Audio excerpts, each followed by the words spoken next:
Hello everyone. We've got Harby blasting to do.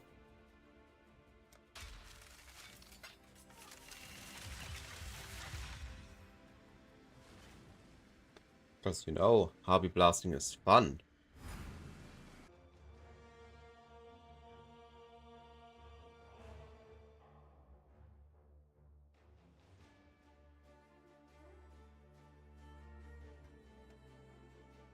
Alright, looks like I'm back. I apologize for this. What a wonderful timing, literally a first map.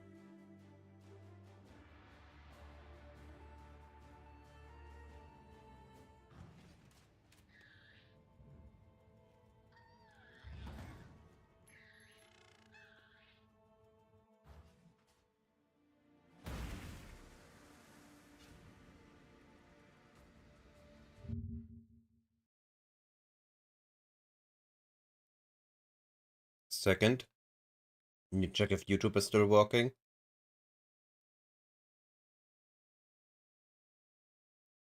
Looks like YouTube is still working. Alright, let's try this again. No. Starting with the speed shrine.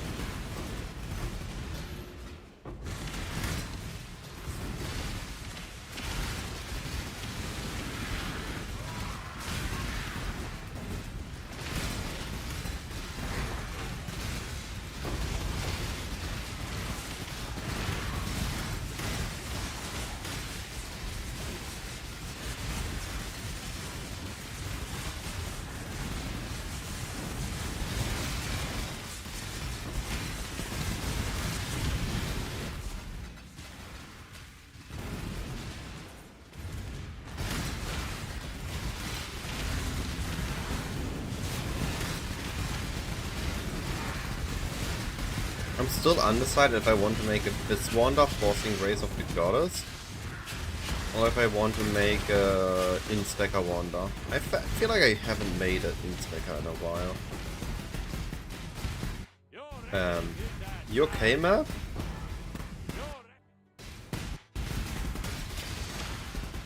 What the heck is going on? Hello? Game? Are you okay?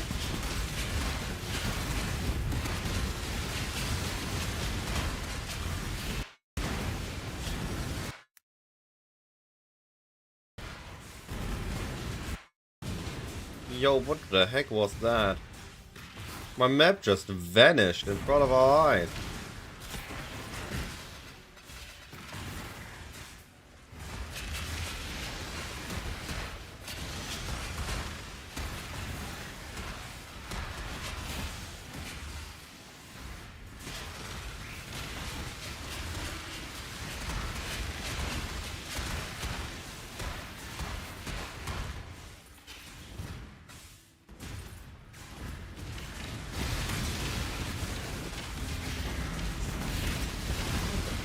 Very weird experience. Hopefully it doesn't happen again. Well, I have the feeling it's gonna happen again.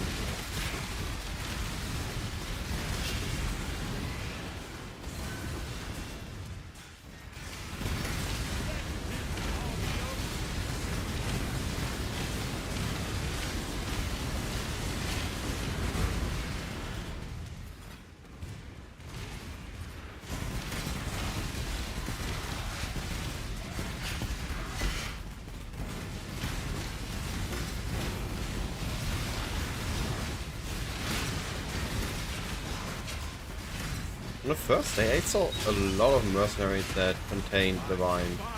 Since then, I have not seen them again. Also, yet to see a Flamelink mercenary.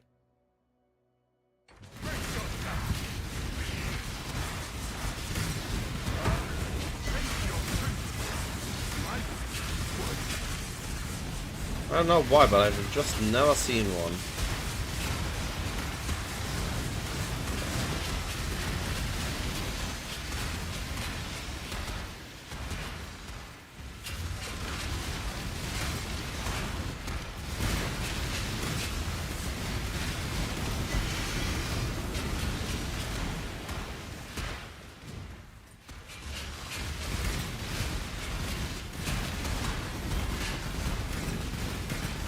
Also, yet to see a nameless seer on Basilica. Always just mists.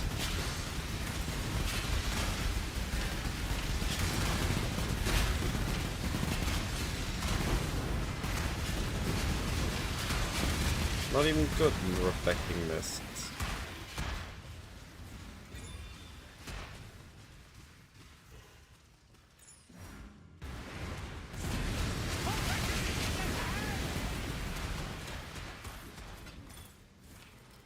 Anything good, quality,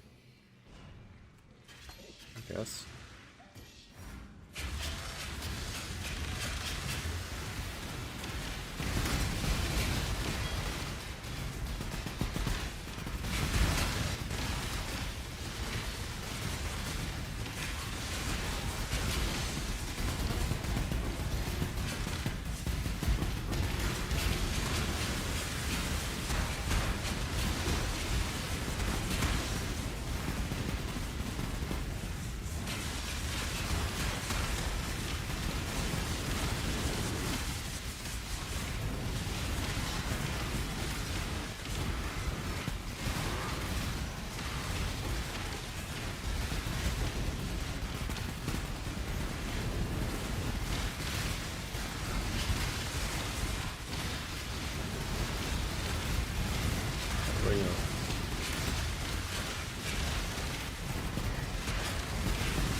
I have a few strats I need testing. I think I need tested ASAP.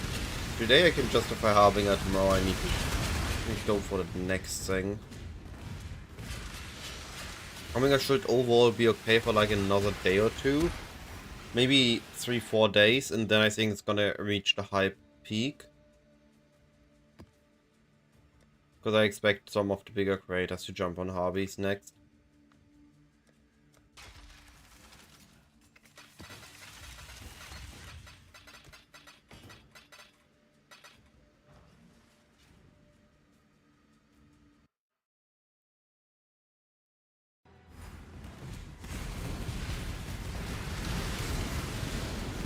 I don't have any exact number skid, but I have made in 40 maps 3 fracturing orb, on top of always more chaos at the end than I had at the beginning, after liquefying. I'm on my way to make my 4th fracturing orb. Yeah, no raw drops, just dropped in shards.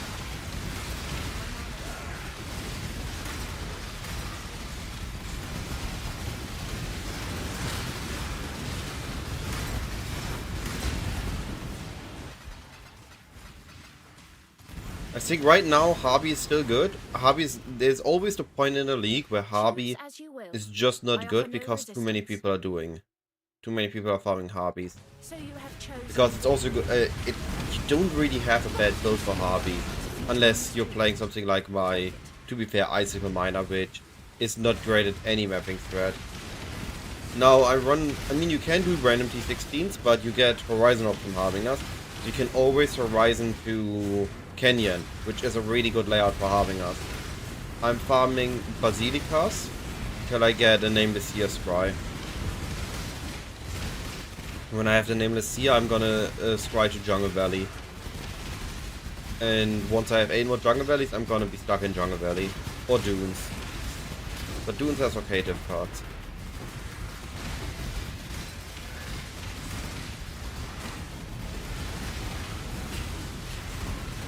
How's the league been doing so for you so far?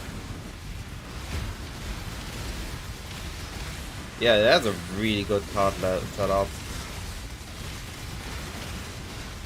The Nameless Seer just doesn't want to show himself.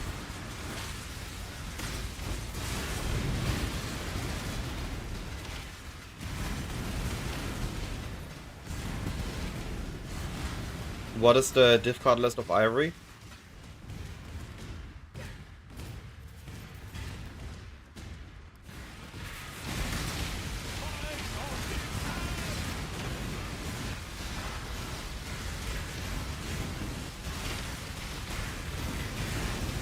Yeah, that might be even better for going for just okay div cards rather than the giga expensive ones. Because you're gonna see them more often. Ah, cool. Welcome to See Nothing. As if having no visual clarity wasn't enough, now the game can't keep up with all our explosions.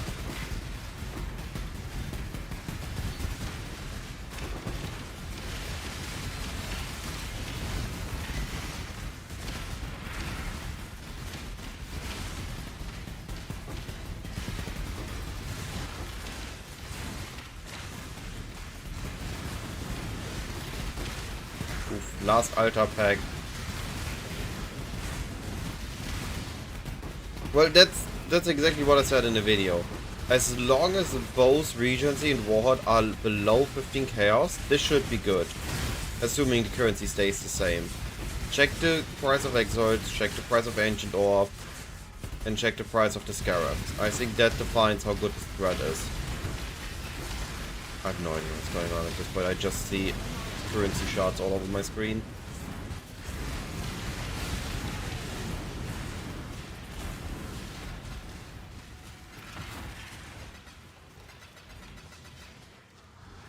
But it's also right now giga liquefiable. Like I'm always able to instantly sell and get a new wave of maps going.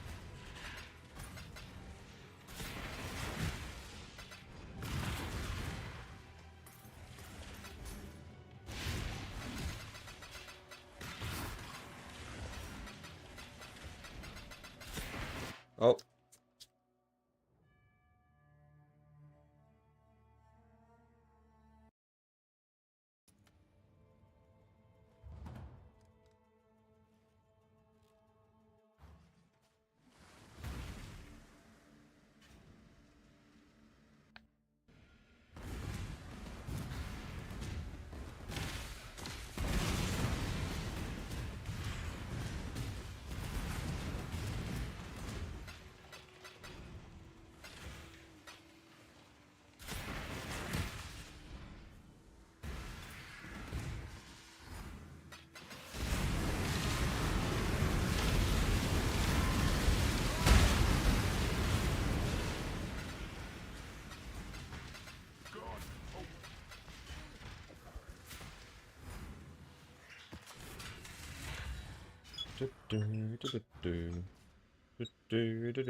Like again here I made just 25 raw chaos, already covering all my scarabs.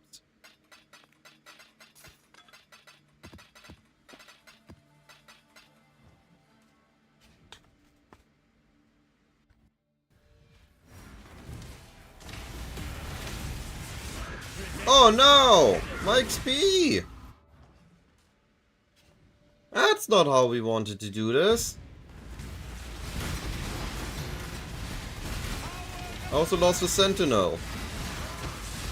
I just clicked on it. And then Harbinger was like, nah, you don't. You're not getting the Sentinel.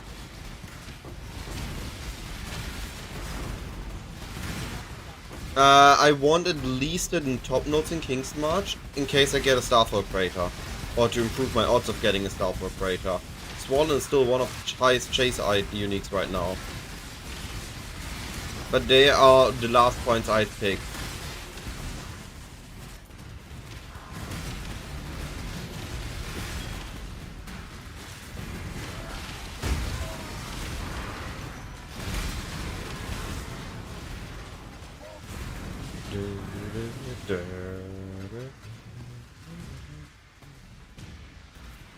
So I currently actually don't have him because I'm still in a mixed tree, transitioning over. This one makes you more likely to have Verisium ores. I like this because Verisium ores have a chance to be replaced by a Starfall Crater. That's as far as we are aware of. And Bismuth is the tornadoes, the dark mode, and it usually just results in more loot overall. At least that's been my experience.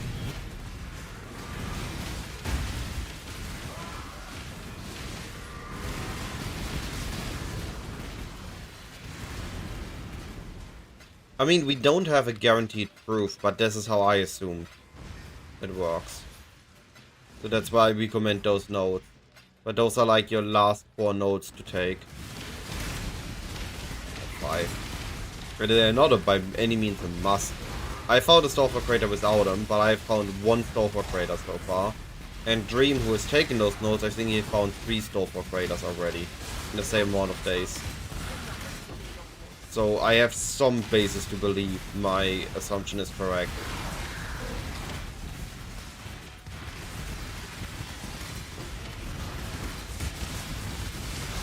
Hey, Tristan, doing good. Just died, lost a little bit of XP, but otherwise I'm doing fine. Just blasting Harbys.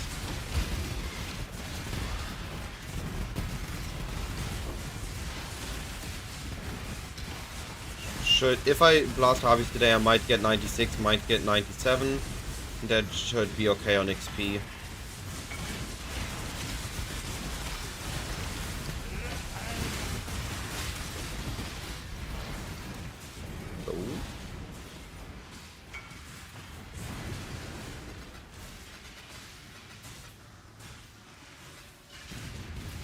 Pretty sure I deleted the post on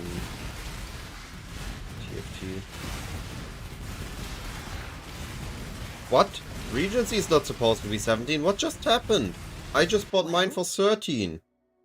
Did I just instantly made Harbinger farming not worse with the video not even uploaded an hour ago?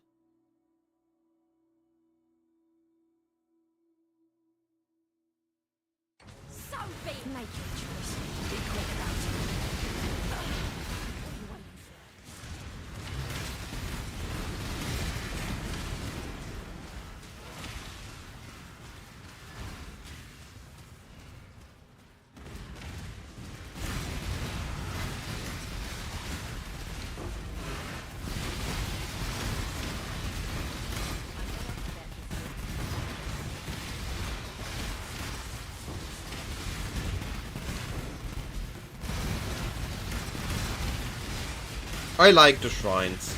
They're just convenient. And if I can keep the points, I keep them.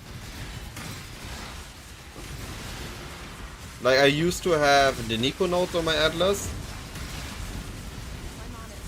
And now I have the shrine nodes on my Atlas usually.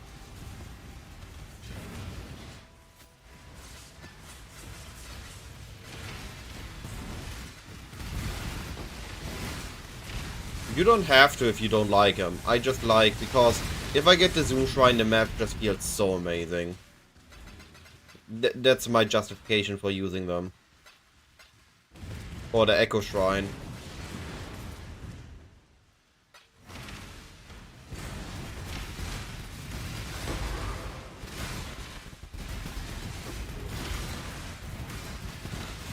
Yo, Sugarcane, how are you doing?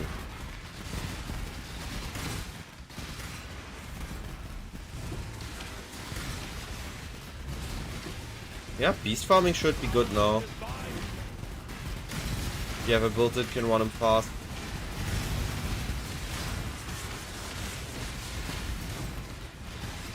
How's your 326 been so far?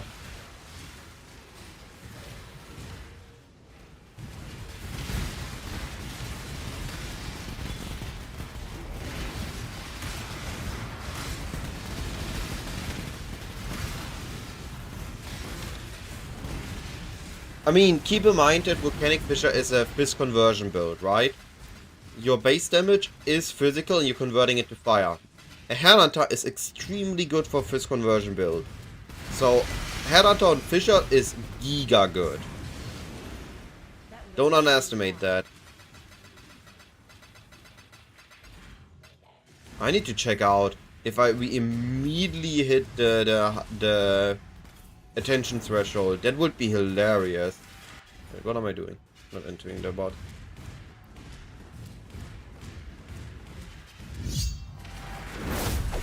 Uber and lead. Appreciate the follow. Right, so before I say anything wrong. Volcanic fissure of snaking.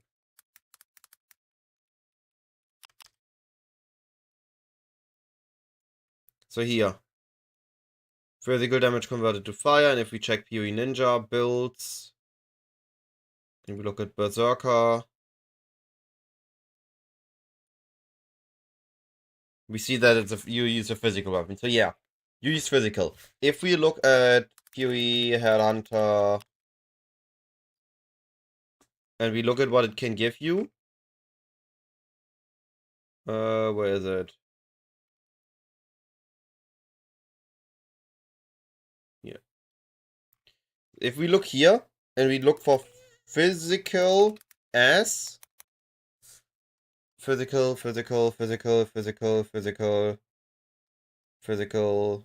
well, wait. Where are they? There. 50% of physical damage is extra lightning damage. 50 is extra fire. 50 is cold. Random element. Those mods are giga damage. That's why Headhunters on Fizz conversion builds is just so massive.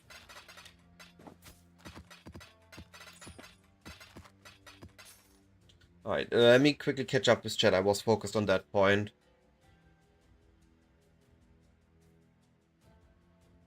Sugarcane chilling, Headhunter. I mean, of course I'm on a Wand Blast, I can clear really fast. Hilarious. It immediately jumped up. I just bought those for 13.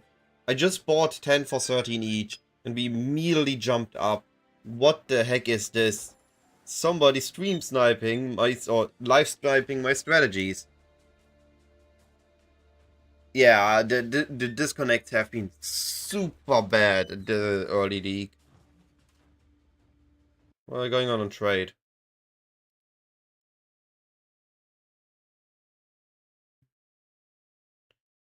Trade still seems fine. I might just go and trade then. Warhordes. Gonna have to check out trade if exchange is just insta-scuffed now.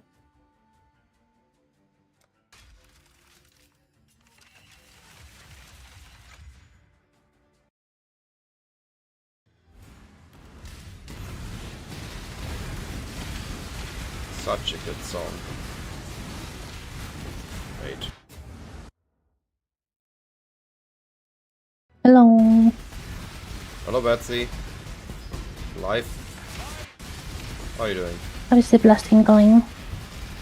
No visual clarity. So amazing.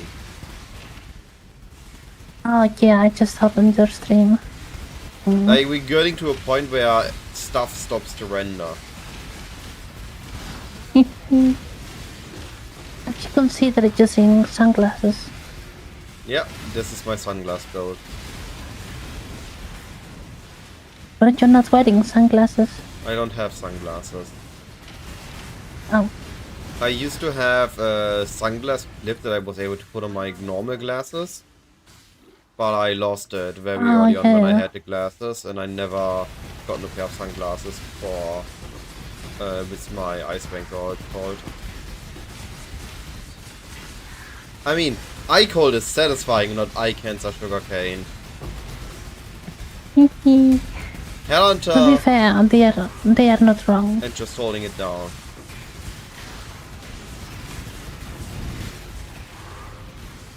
This is pure satisfaction. I mean, this is Celestial KB. What do you mean, Space Kid? What do you mean? This is Celestial. And I played Celestial Nemus KB in the original Nemus League.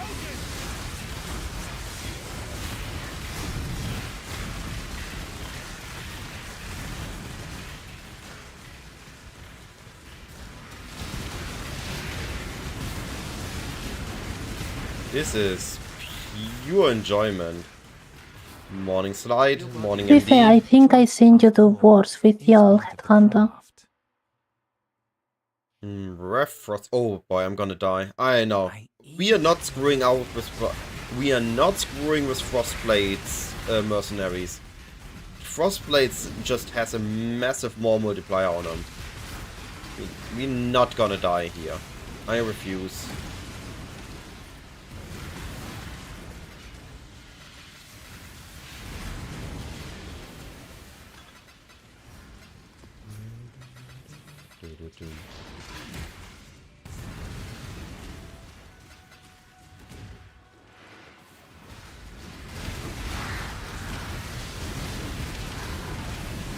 Eight-wood maps are always on demand, by the way, Tristan.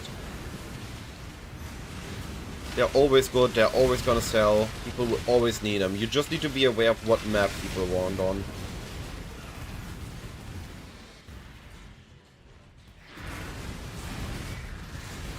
I'm pretty sure MT knows what add-on is, he's just memeing.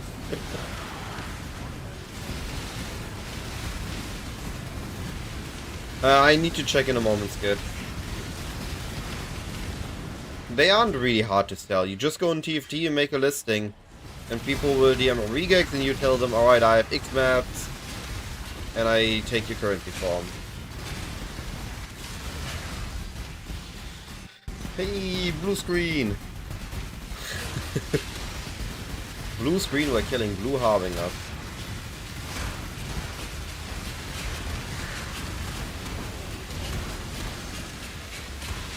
Four mirror shots in 3 days. Yo! That dude is unethically lucky. The best I seen was two mirror shots over 3 leagues. And that dude's already at 4. Congratulations, buddy. I think Harbinger might be your farm. That's some absurd luck you got there. That sounds like congratulations also, screw you. This meme. Congratulations, I'm happy for you. So glad. And you just see that grumpy kid sitting in a corner or something.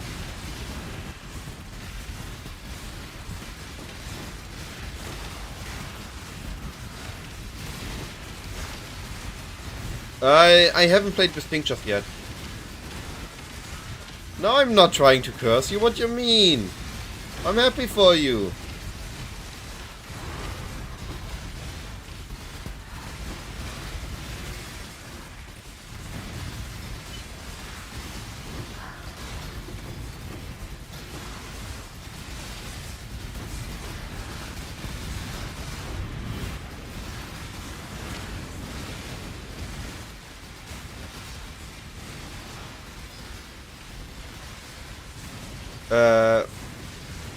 Valkyria, I haven't played with Sting just yet, I haven't played on a Warden yet, and Warden is actually very easy damage with the shock stacking. I think later on I might go in-stacker on a Deadeye, but I haven't POB'd yet, I haven't locked in yet.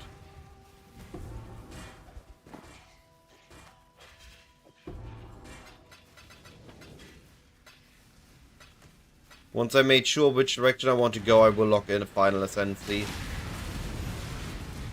The arguments for one is tinctures are... Wait, why did I not call?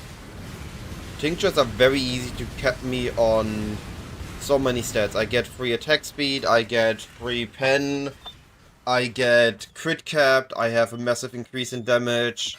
They're just really powerful.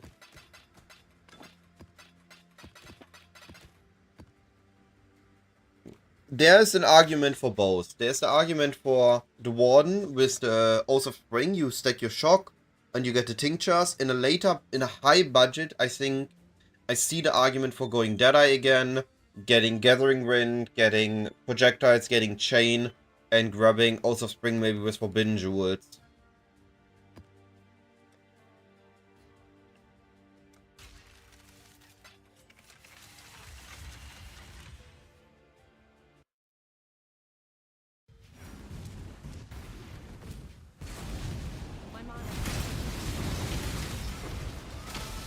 Yeah, I also seen some Trickster.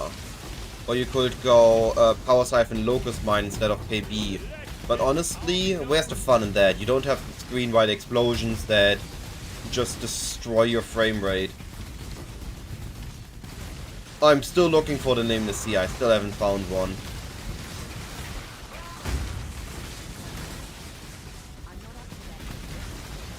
Probably I want to go back to Jungle Valley or Dunes.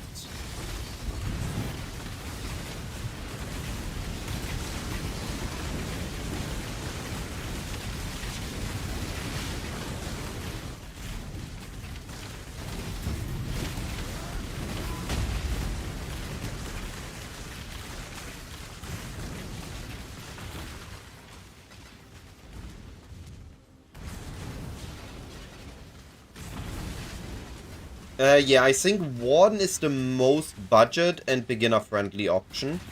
Just offering good damage for very low investment. Valky with the follow and the prime sub. Thank you so much for that. I appreciate this. But yeah. Warden has just very easy damage scaling factors with tinctures, with the shock. And you're just good to go once you have him.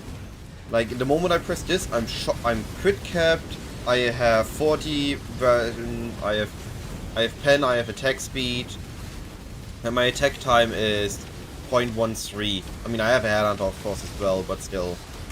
Like, it's just so easy. Oh, am I gonna die? I'm gonna get out. While on the Deadeye, you just have the attack speed, basically. Farshot is still good, by no means I'm talking down on Farshot or on the chain and anything. But I feel like that's more of a late game Ascendancy that you use once you have really solid gear to cover the base stats. But any other questions, always feel free to ask. Especially while being a beginner in this game, it's always important to ask questions. That's the best way to improve. Understanding why something works and why choices are made.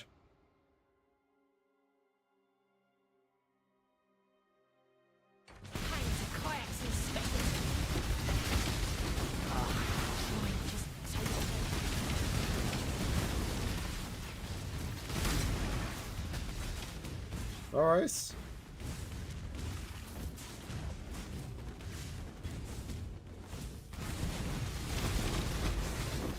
Tristalet, if I get your luck, I would also just, instead of getting names here, would just get a random mirror shot or something dropped.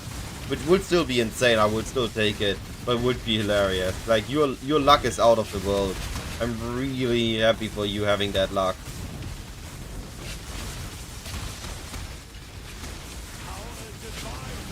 Next is getting a mirror shot drop that converts into a mirror. Get a service, get that. At this point, the 6th slot, if you want to run any proper spread, you just want the 6th slot.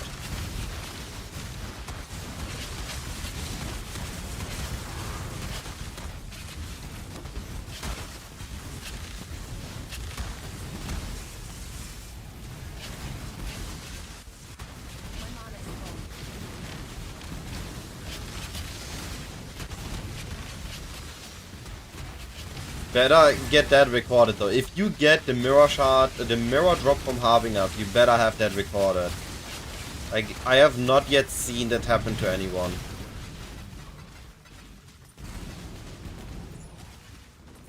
This amulet used to be meta for 2 leagues in a row. And then it just dropped off and nobody was using it anymore.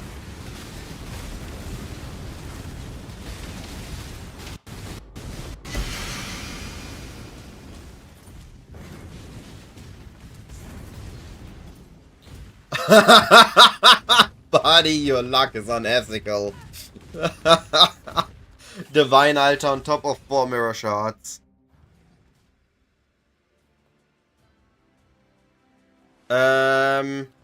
Everybody but me, I think, is running on T17s now.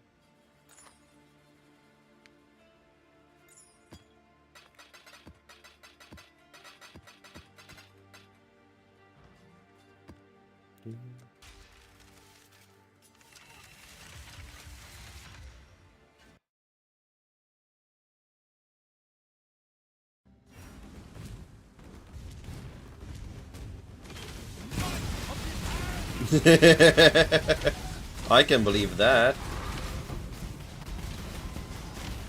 Hey look, my enemies are disappearing.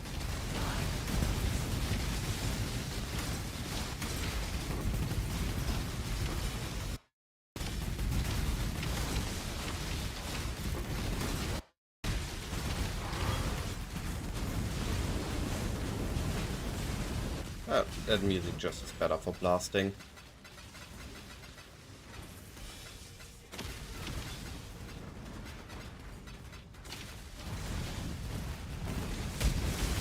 It would be very unfortunate if this... I hope it's just a temporary short burst in Scar prices and they're going back down to what they've been in a couple days. It would be pretty bad. I make a video and instantly the spread isn't viable. Like, what?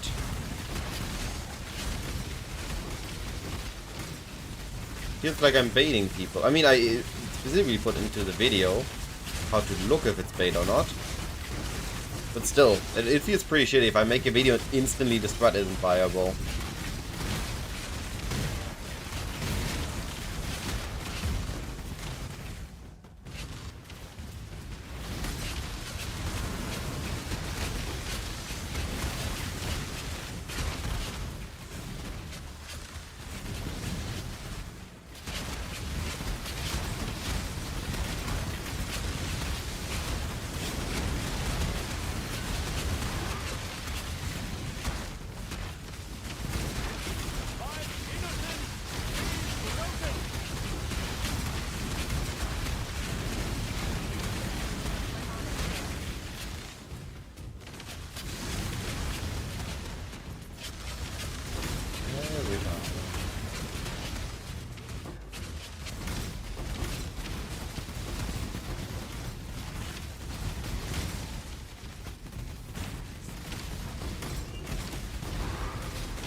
Yo, that's a lot of greater Icar.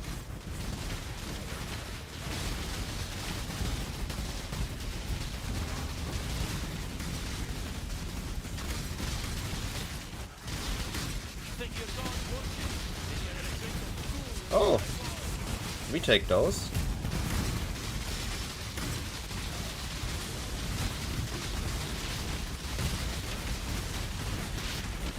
When I hear Tink while Harbinger farming, I assume I got fracturing shards. But I didn't kill a Harbinger there, so I was confused what Tink it was gonna be.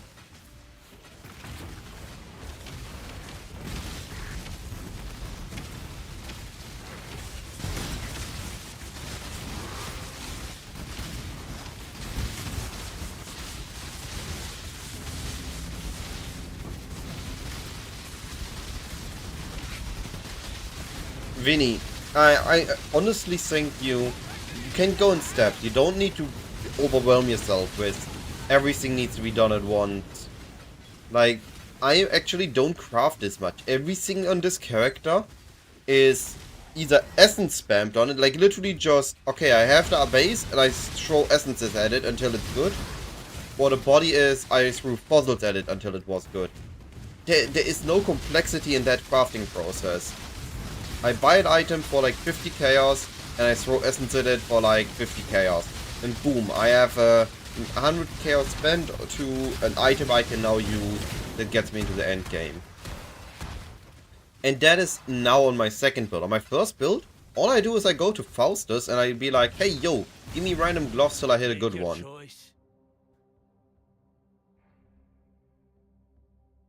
Crafting gear is a step that needs to be learned, and it's a lot of players don't want to learn that step, but it's not as complicated as people make it out to be. And I'm not a crafting fan.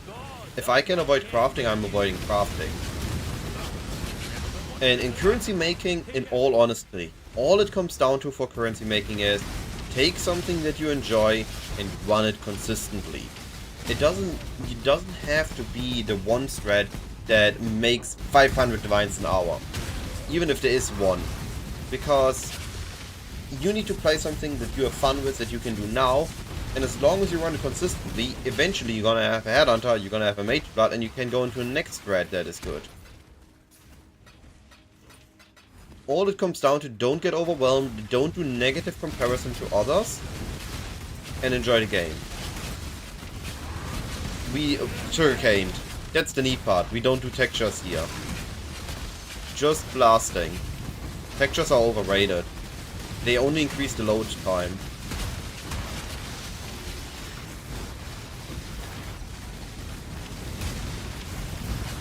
Right.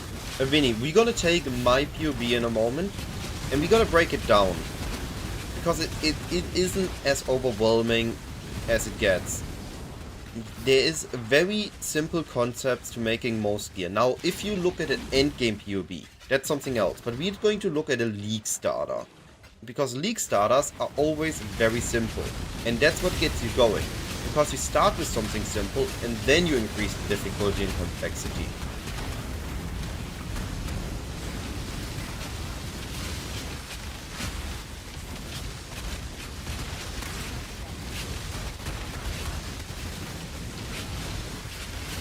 Like, in the very most simplistic term, if you need currency right now, all you have to do is grab a few scarabs and throw essence on your map.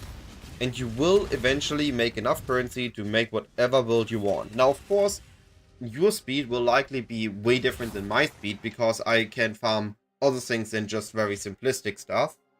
But it comes down to the basic same concept. Oh, Reap was 20 quality. That's a GCP. Alright. So, we're gonna go through this, because it starts very simple and then it gets more complex, right? And we're gonna go through the motions. Just to show that it isn't complicated. So this is my league starter. And we look at the first thing. The first thing, we have econ maps. Life and resistances. Life. Random stuff. One mod that we either get dropped or bought. Life and resistances. Life and damage. Life and damage. Life and strengths. Those items are all just stuff that you drop or pick off the ground, buy off trade for a few chaos, or go to Falsus and get those. None of these are any complex crafting. Now, let's get a slightly more complicated. Let's go over here. Now, this is an item that isn't intuitive. That isn't, okay, you do this one thing and you get it. Whenever you see an item like this is the following steps you need to get through. You need to understand how it's crafted, so you can reverse craft it. And you have a few options whenever you look at crafting, right? You can look from crafting from scratch, fossil crafting, essence crafting, and recomp crafting. And then you go through. Alright, we see a lot of Colton things. Maybe it is fossil crafting. So you can go to Craft of Exile. And we are looking at one-hand weapon. We are looking at a scepter. And we want either cold damage. We want cold damage to spells. One +1 all or +1. And spell damage. Alright, let's check fossil crafting. So we want those two combined. And those two combined and this. And then we have compute. Now either we get a very clear outcome or we look at the next step.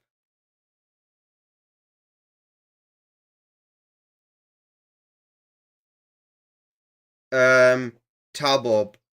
When you die a lot and you have decent gear for your current state, there are two ways. Either you go down to simpler content to get experience, or you go and play safer. Sometimes it's just an adjustation of your playstyle. Alright, so we see fossil crafting is definitely not the way to get this item. Alright, so we look at the next step. We're gonna look at the next simple thing, which is essence crafting. Now, for essence crafting, we're gonna cheat a little bit, because we are gonna be minimizing the amount of stuff we need to roll. So what we're gonna be doing is, we're gonna fracture a mod. And we're gonna start with that. So we have fractured, hold to spells. Now this is fractured. Then we have the essence for spell damage. So the only thing we need to roll is called damage to spells. And suddenly, look how simplistic this became. The complex item with 4 mods we want suddenly went down to 1 step, or 2 steps, or 3, I guess. Buy the fractured base, throw essences at it, and after you threw the essences at it, you need to work on the last thing. And that is, use calculator settings, kernel 1, start. We have, where is it? Let's grab this quickly. 1 fractured. We throw essence of woe at it. There's cold damage to spells. And now, of course, this requires knowledge. You need to be aware that you can do this. Prefix can't be changed. Harvest, reforge, crit. So what we're doing is our prefixes are fine now. We're happy with the prefixes. So we need to work on the suffixes. Now this assumes you have currency, obviously. But if we have the currency, we can do a reforge crit. And it can roll crit damage. Now we want to do this preferably for a high crit multi. Here we got a high crit multi. And from this point, we just craft the suffix mind throwing speed. Where is it? There.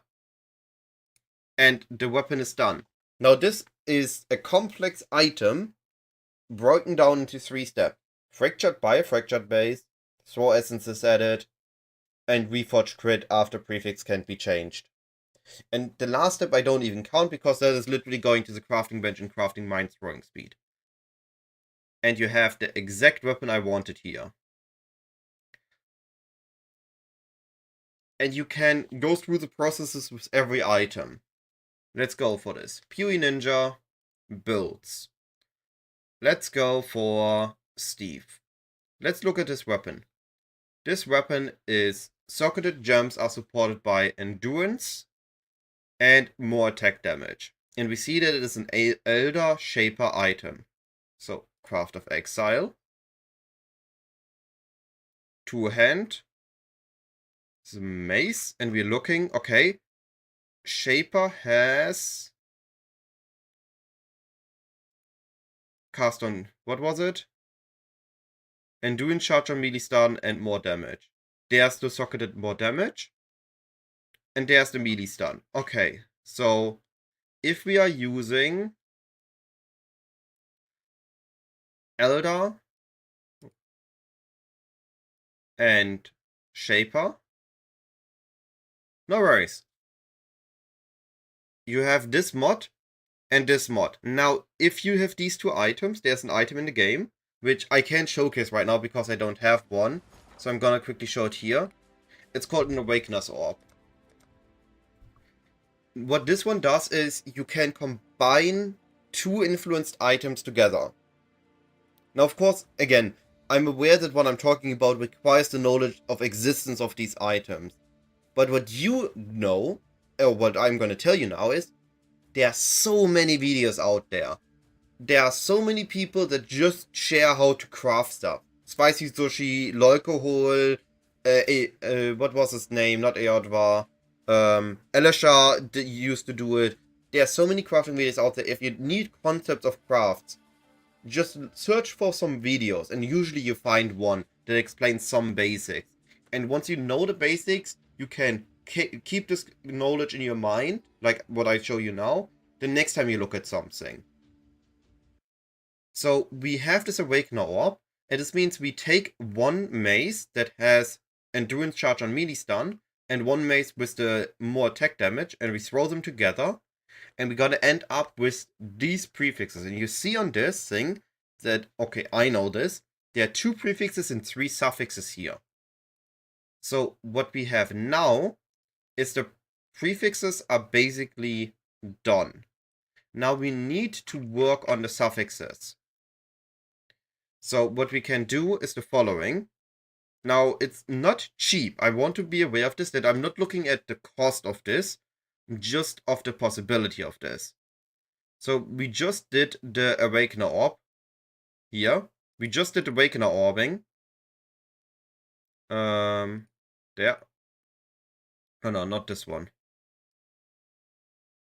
We just did Awakener Orb.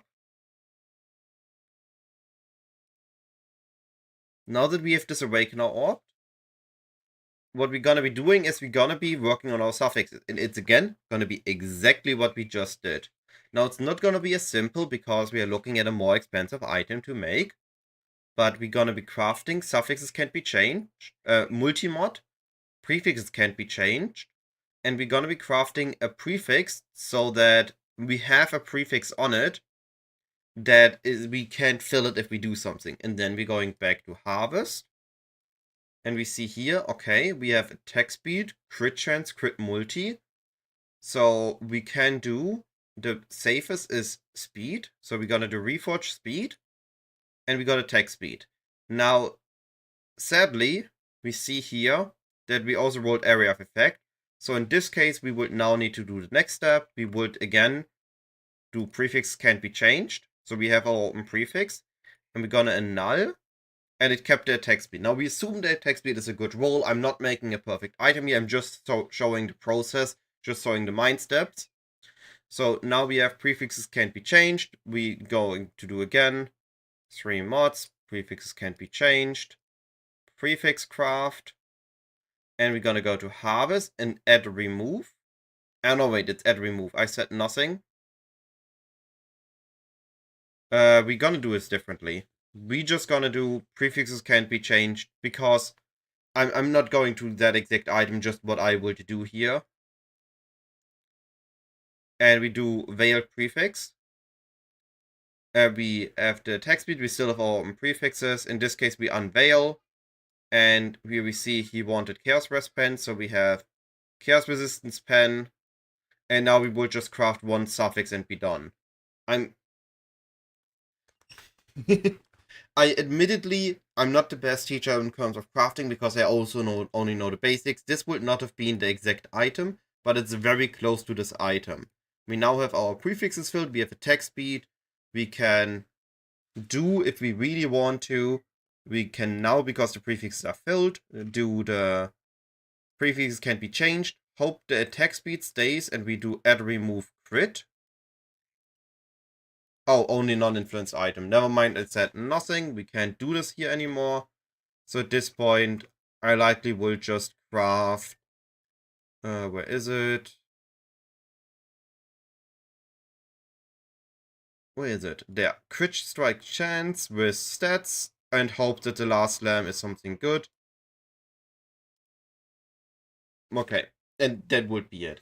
Now again, most likely, in most cases, when you make crazy items, you're not gonna make them on the first attempt. You're likely gonna make something that's decent, you're gonna use it, and when you get ready, you're gonna sell it, and you're gonna go again. Most late game items are made that way, by repetitive processes, and just over and over trying to make it and sell stuff. I mean, I'm not good at profit crafting. I will say this. My way to deal with profit crafting is I have people around me that I'm teaming up with that understand the trade economy better than I do, and I'm playing with them, and we're all having fun, and I'm letting them do the profit crafting and trading because I don't know enough about it. I know enough that I can make my own items. And that's about it.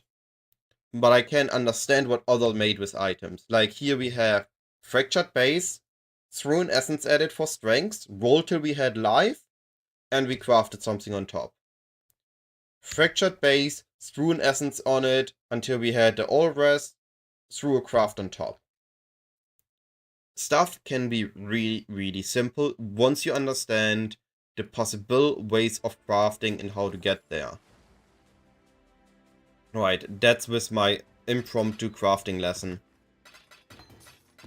Now I'm gonna give you one last word of advice. And this is not about crafting, but about mindset. Always try to keep a healthy mindset. It's okay to compare yourself, and it's okay to look what others are doing. But look at it as aspirational. Look what I'm doing, for example. What I just explained, what I know about crafting, what I do in mapping, as I want to get there eventually. That is my goal. And now the question is, what do I need to do to get there? So you see it as something that keeps you pushing, and not something that takes your motivation away. The moment you let it take your motivation away, I wonder, why did you watch it in the first place? Why you didn't take a different approach? If you know that looking at those expensive items just takes your motivation away, why not take a different approach to it so that it doesn't take your motivation away and you can still enjoy it? Alright, I need scarabs.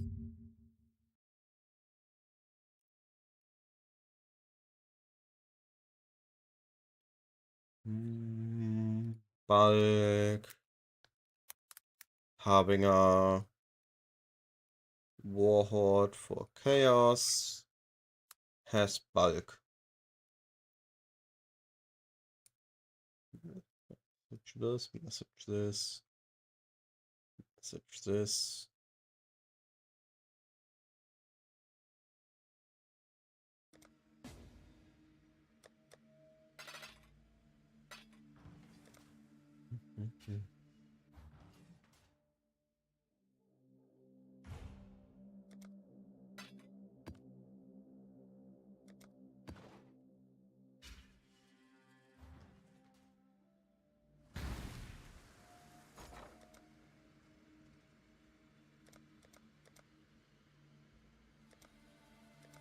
They really went up. How quickly did they go up? This is so absurd. I just bought them for almost 10C. Unstable market here.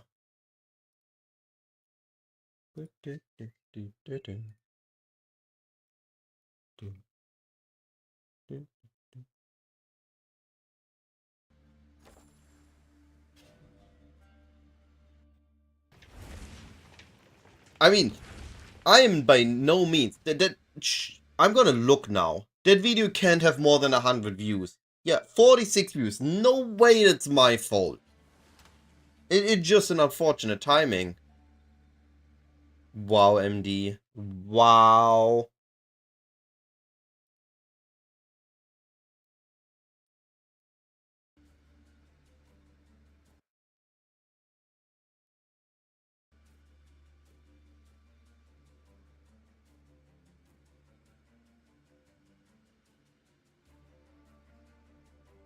Yeah, but I don't have a Rimro or Methyl effect or Fabgun effect. I'm by no means influential enough that the moment I make a video like this, that all the turbo juice is gonna jump on that thing, instead of just going for the T17 strats that they were currently doing and making giga money with.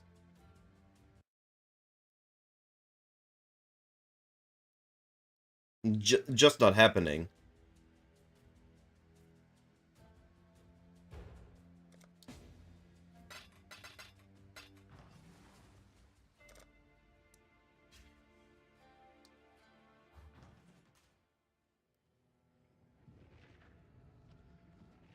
I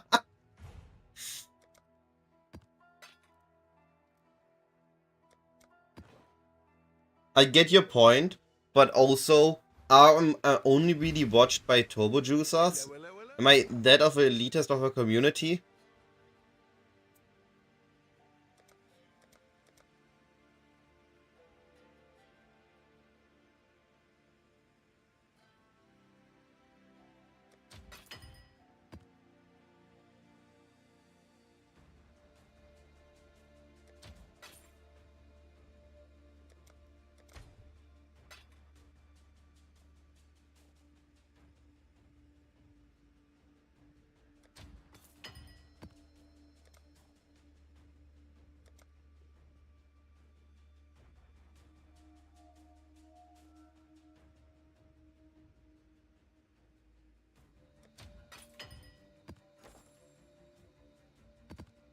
And I just feel like I'm not at any way important enough for that yet.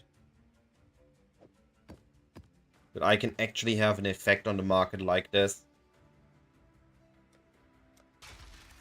I could be wrong, which would be amazing. In one kind of sense. But I just doubt it.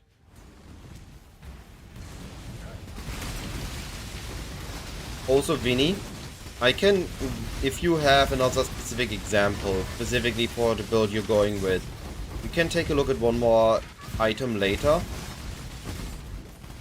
But the best thing is now to take the knowledge you have today and look at it yourself. Look at an item, look and think of, okay, how could this be crafted? What exists there? What potential is there? What does it look like?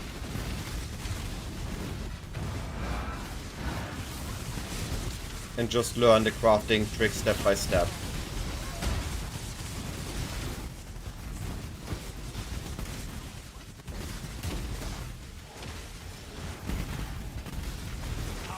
By the way, MD, what are you currently running? How did your King's March farm turn out?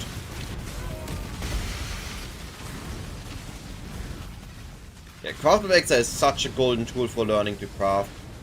Showing weight, showing groups and all these things, allowing you to test the different crafting methods out. It's really handy. I choose absolute. I just The weak. I've seen your strength. I wonder how much more than animals. Oh, I'm still picking up on that item.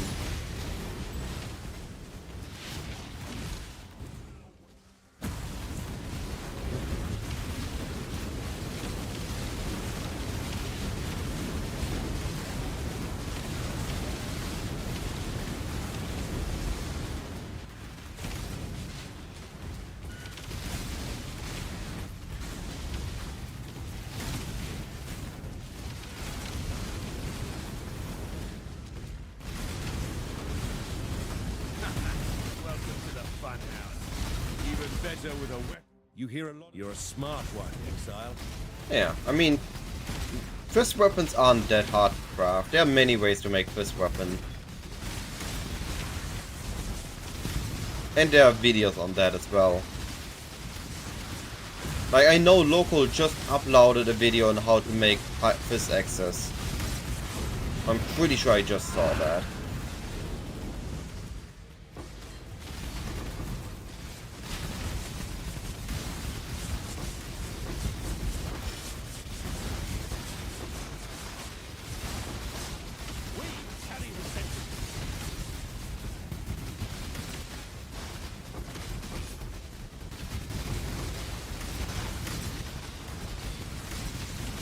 Yeah, you're overworrying too much. If nothing else, all you do is you farm a strategy you know you're enjoying till you have the currency to buy your upgrade. That's the great part about PoE. You're never forced to do crafting. You can always just make currency, sell materials, and buy. PoE doesn't force a specific playstyle. Spell suppression on gear is a very late approach as far as I'm aware. Because you're on a strength build, you will need hybrid bases and the low weight suffix. By no means not doable, but usually what you do when you want spell suppression gear is you either recomp or you what was the name? You do fractured and eldritch crafting.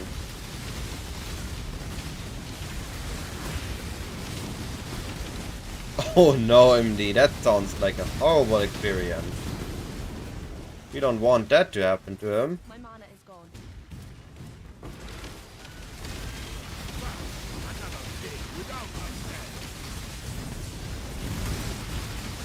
Hurry up and decide. Could I really just at some point get one that has Flame Link? Want to make my mercenary video.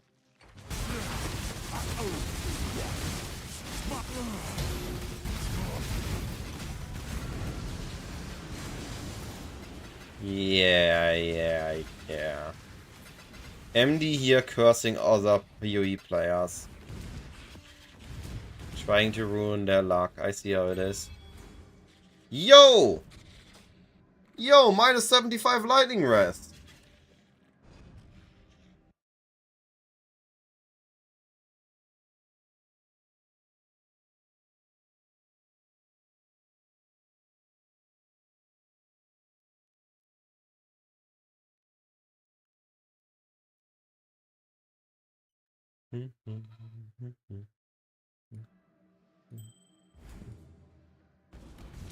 The minus 75 strength is also funny.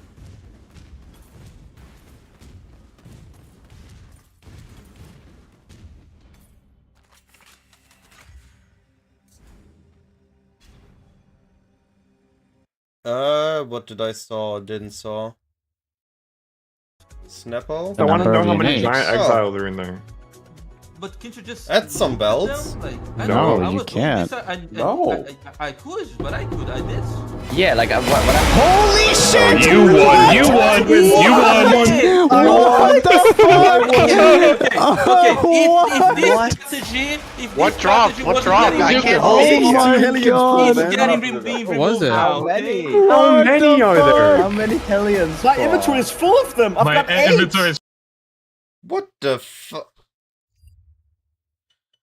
Aye, cool. Group farming is gonna result in uniques being worth nothing. Gotcha.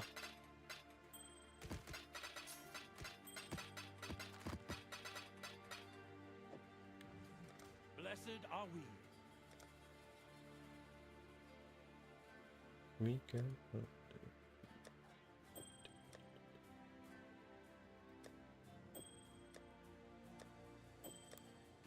Yo. Massive increase. If I take this one away, its cold rest is, yeah, slightly scuffed. It's okay. I can resell this.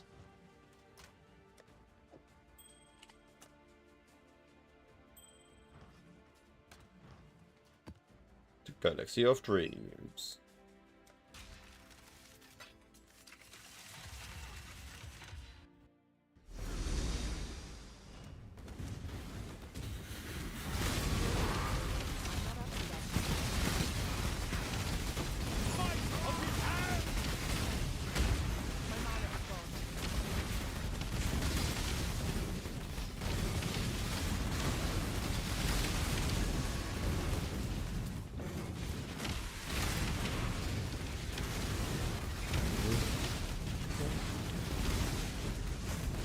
Man, I really wanted to make rarity farming work this league, but it just did not work out for me as a solo player.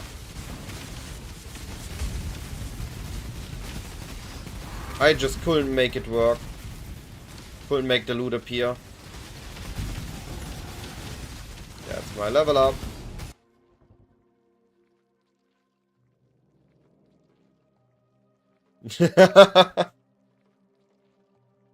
What the?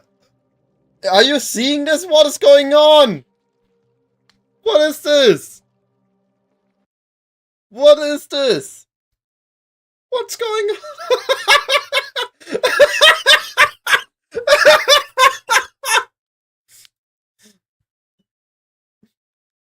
Am I just seeing this?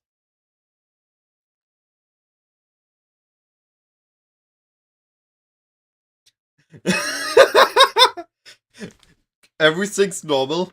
Disco.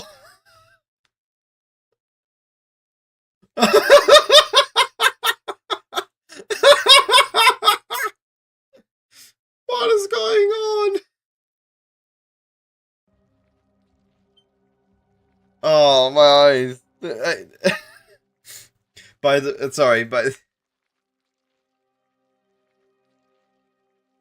Tristan, I actually just did a video about what I feel like is the comparison to make with the Obelisk Scarab to a third Harby Scarab. It comes down to what you want, profit per hour, profit per map, and how much you care about those Harbinger conversions.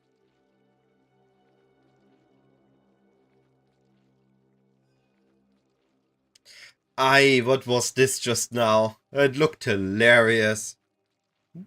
I think I've got pretty much everything I cared about. I could use Soul Thief, I guess.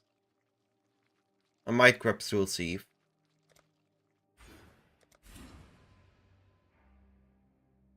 I think I want Soul Thief. That's gonna be a good increase in survivability. Will grow from your remains. I got it. I got a hilarious GFL clip.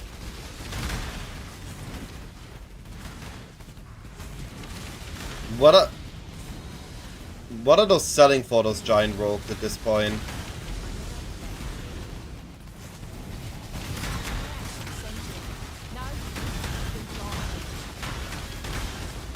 Make your choice.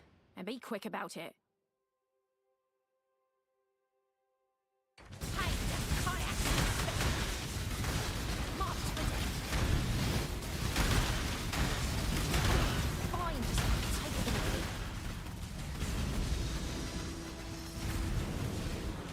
My mana is gone.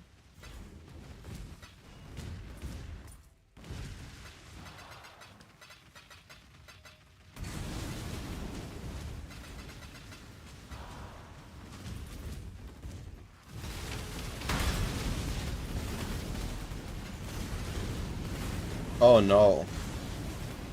Then how do you gonna sell them safely? Cool.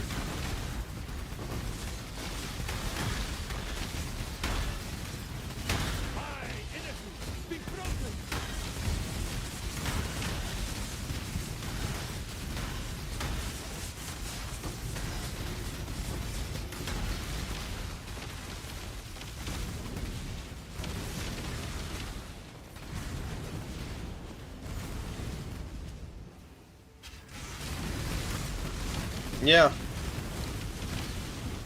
But if I, let's say as a random nobody, start listing those, how am I gonna get the traders of the big groups to trust that I'm not scamming them?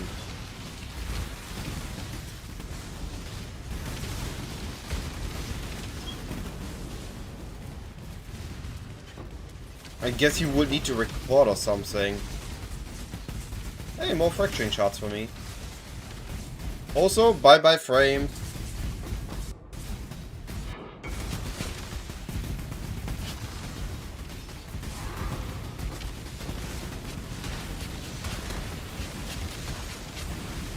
What did GG do this patch? That first the servers are dying? I mean, I know that's not their fault. But now my visuals are dying?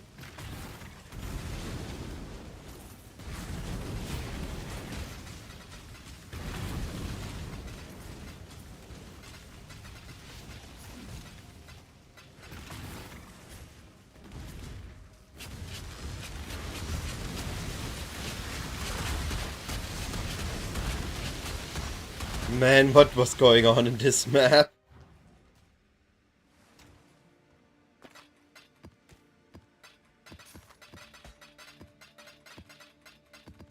I got a lot of T16s, a lot of originator influence maps.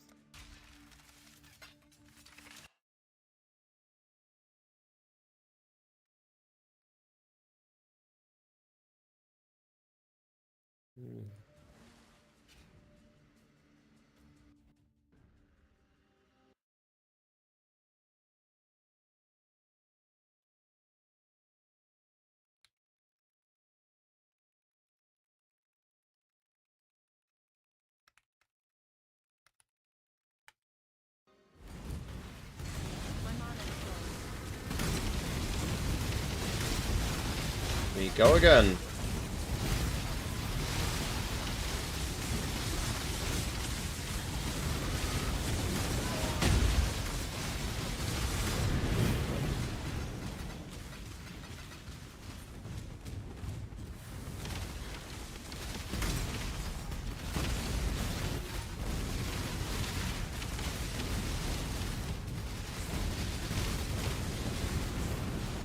Once you have Headhunter, the survivability of this build just goes insane. It scales so well with Headhunter buffs for Surf.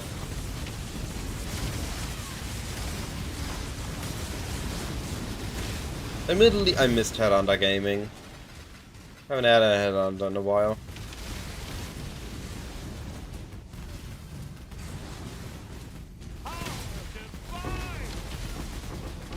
What?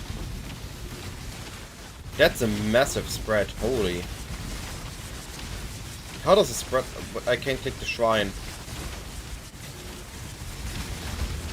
There we go. How does a spread like that even happen?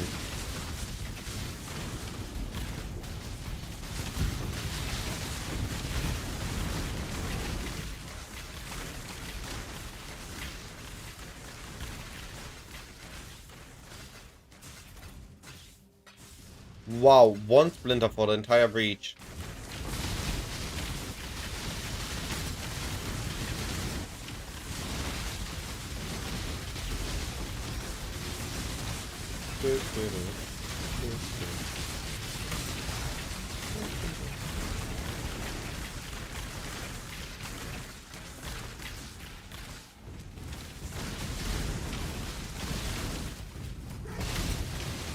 Number 17 for me.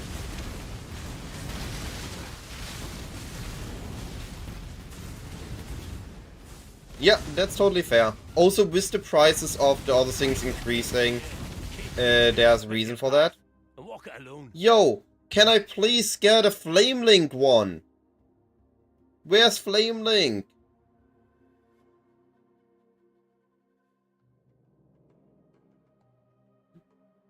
We're both beyond salvation. Makes no difference to me. I wanted to make a video about this, what I think are the 3 best mercenary setups. And I'm just not finding one of them. I don't know if it's Giga Rare, if it's just not spawning in softcore trade and you only see it in hardcore. I don't know what's going on.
Oh, what? Ref Zeal Tree? I actually seen a lot with Ref Zeal Tree. I even used one for the most of the time, or for a longer time. That didn't feel too rare for me.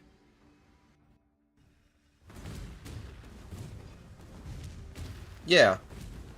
But with the Regency Scarab now going up, you might actually want the third one in again, because you need to get more bang out of your buck for the Regency Scarabs.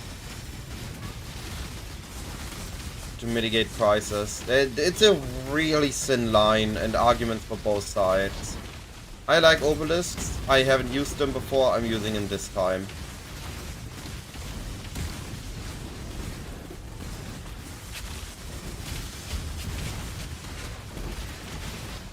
Like, there are arguments for and against it.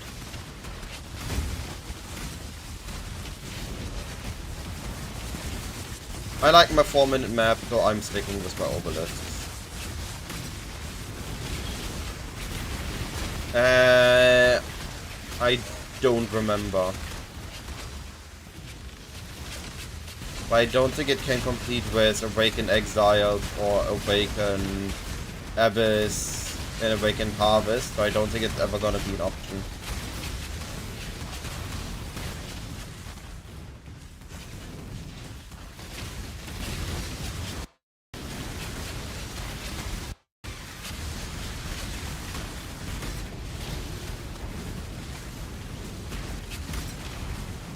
Okay, so it has a built-in feature. You don't stand a chance. Clock's ticking.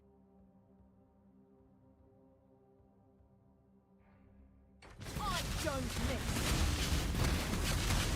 Well, what I miss the losing.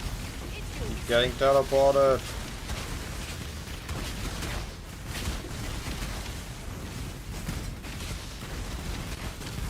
Yeah, no. Not worth it. Harbinger just has a limit on what it can get.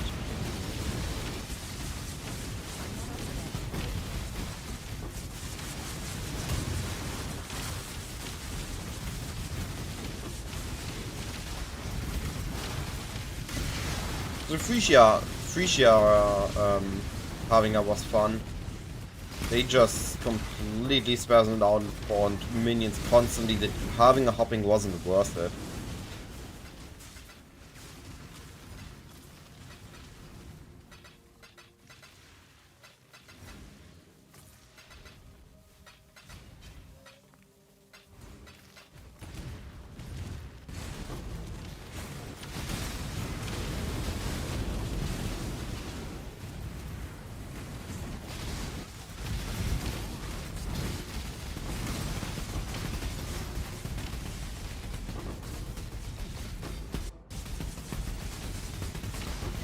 Welcome to no vision clarity.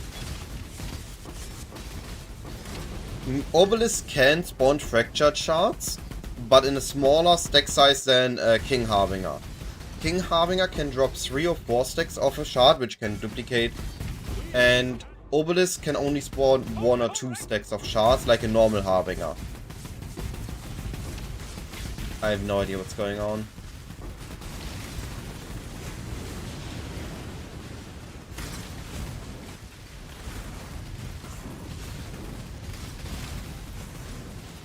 Like, you've gotten 1 and 2 stacks before, and if they can drop fracturing shards, they can theoretically also drop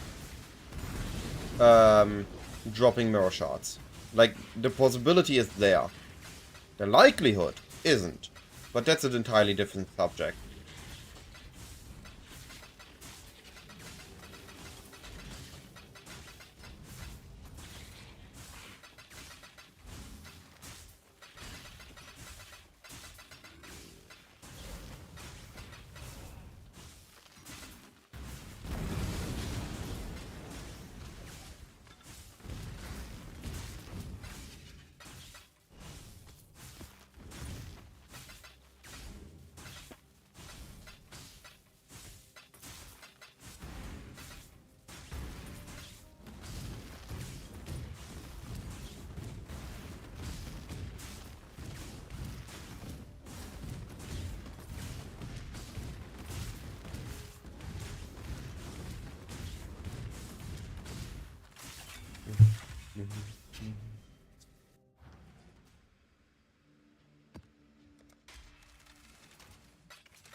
Ah, cool. I can sell Eldritch currency after this one as well.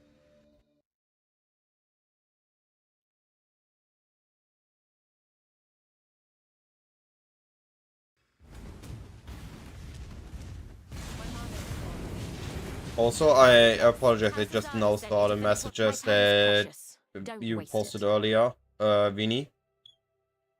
I think so too. I think so, yes. The first thing you want to focus on is strategies and mechanics and understand the game and how to play it. And then you want to learn about crafting your gear.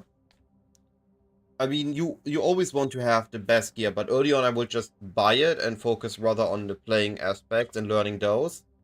And once you're able to generate currency, you then can focus on the crafting. That's at least what I did. In an ideal world, you can focus on everything at once, but as you already stated that you feel overwhelmed and disheartened to continue, then I would just focus on the gameplay first.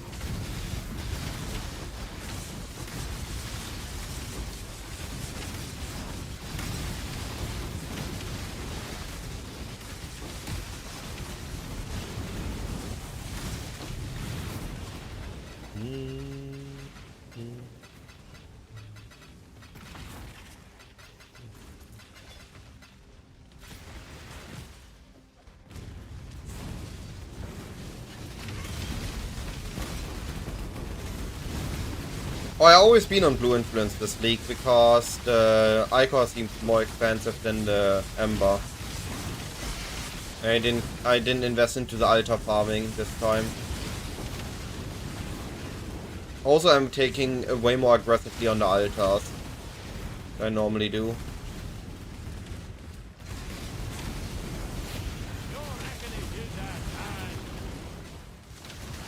There are a few factors that moved me to go with blue this time.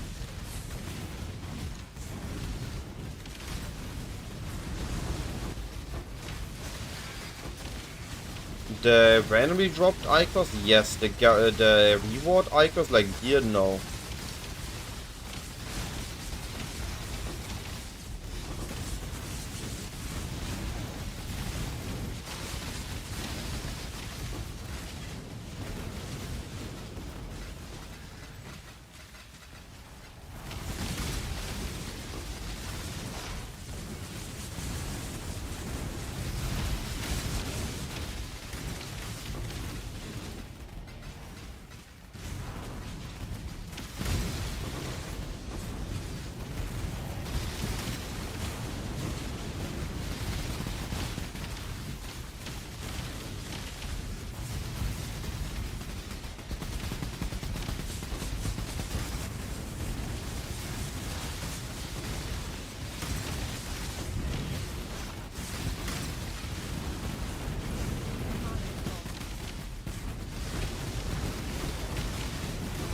Stop teleporting me. Oh, I killed the boss, I didn't even notice.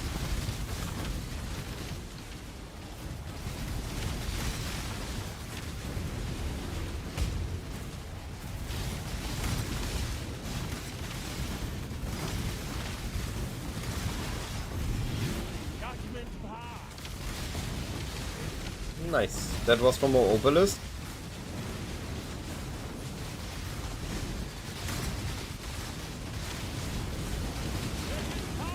Andre, the answer is Headhunter.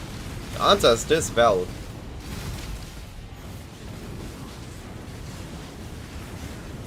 It is a very simple thing. Like, without the Headhunter I had enough recovery to sometimes survive him, but not a guaranteed survive. With Headhunter, I have no issue surviving here. I have so many buffs, I gain energy shield, I gain my resistances, I have stuff on hit, I have damage, it's just zooming.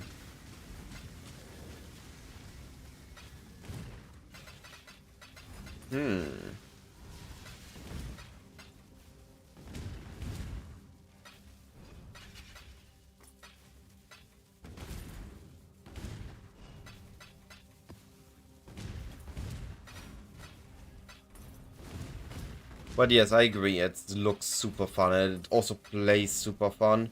I'm having a blast here.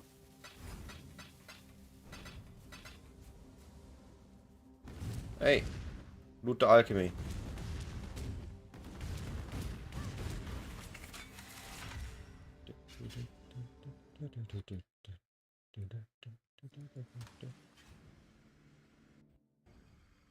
No. I have a headhunter. The headhunter changes this. The rest of the gear is not worth anything. But I threw a headhunter on it because we have a headhunter now. And suddenly it's worth a lot more. But it's just a headhunter. This build works perfectly fine like this.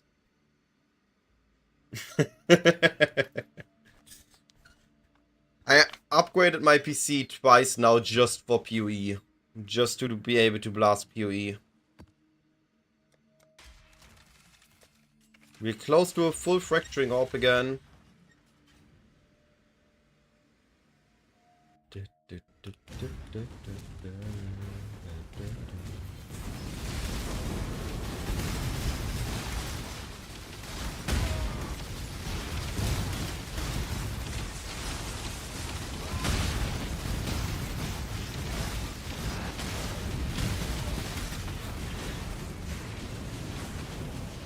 My mana is gone.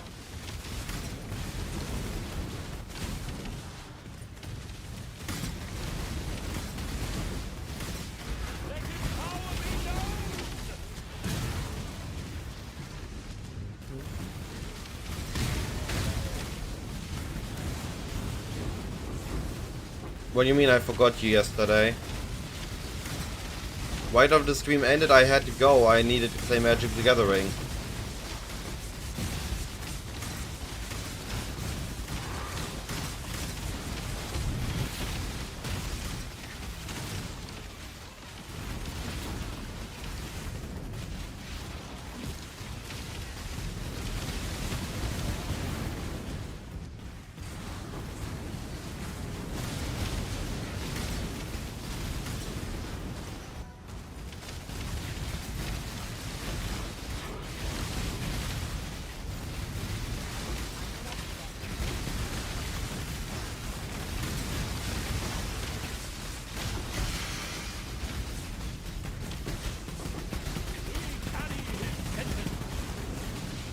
Explosions everywhere. No, that wasn't... That was to Helix. And that I did.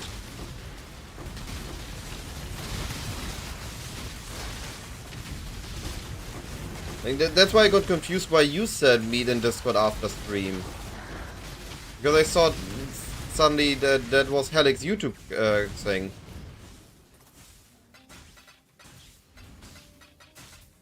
But he was also talking on Twitch, that's why I was confused yesterday about names.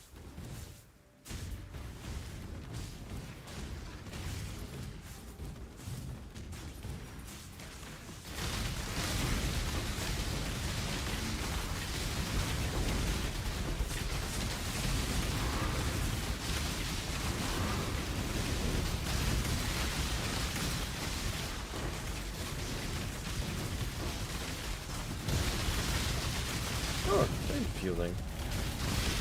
Easy money.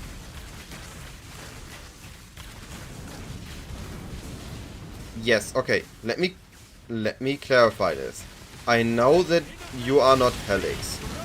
I needed to meet Helix, who is currently in this league on my team and was riding on Twitch with me on Discord after the stream, and I told him to meet me on Discord after the stream, and we discussed that the timing is correct, that he can join there. You then suddenly said that you got to go, but we can be in Discord later, and I messaged you. And that got me confused, that I thought you were Helix for a moment. I was like, why we need to meet? And then when you messaged me on Discord, I noticed who you were. That subject was done for me. Because I didn't realize that you understood it as I wanted you to hop on a voice call with me. I needed to talk to Helix.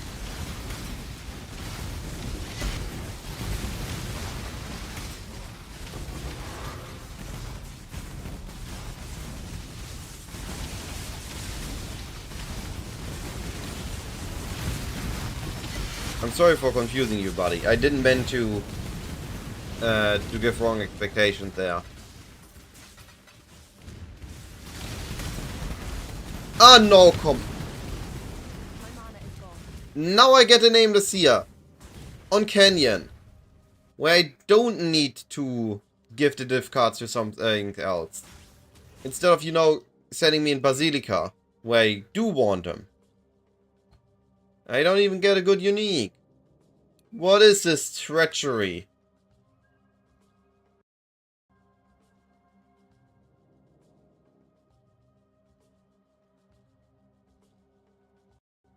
I feel betrayed, bamboozled.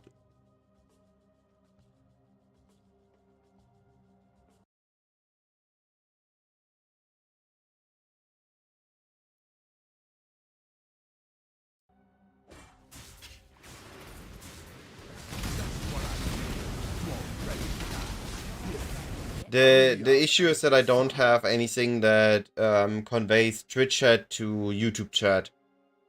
So I'm always trying to say names, but it doesn't always work. Sometimes I just get confused. Wow. Everybody's so evil to me. Prove yourself. Strong, take what they want. Yeah, I'm trying to stream daily at the moment, both on YouTube and on Twitch.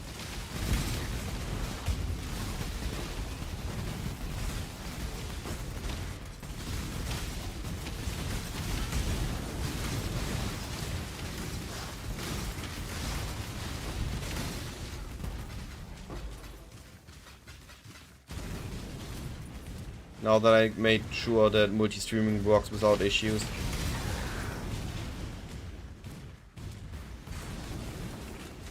I didn't need a mage baron, I just needed him to be in Basilica so I can convey it to Jungle Valley. And he bamboozled me! And appeared in the wrong map!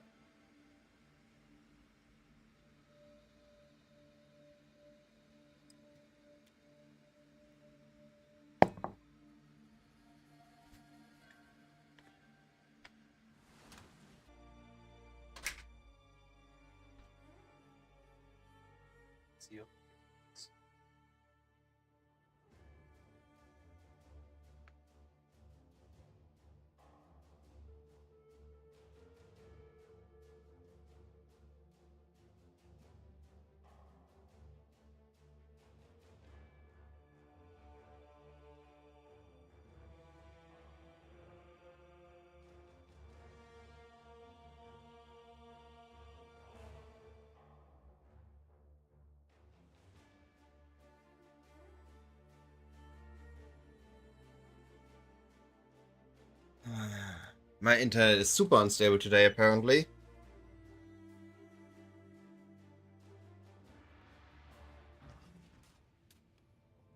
I'm back. Both still working, awesome.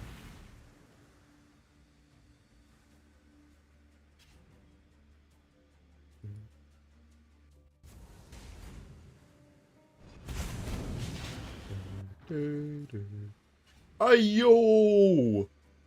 Let me click on the map device. Wait. It didn't had Harbinger selected again. My maps are scamming me. They always deselect Harbinger.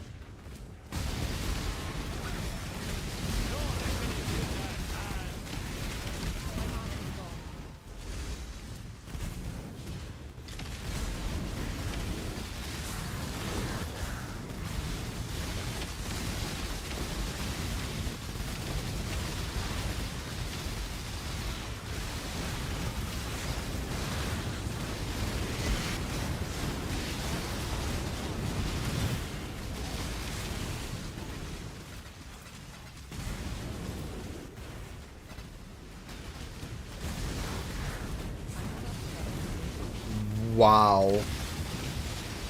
Streamer RNG confirmed, MD.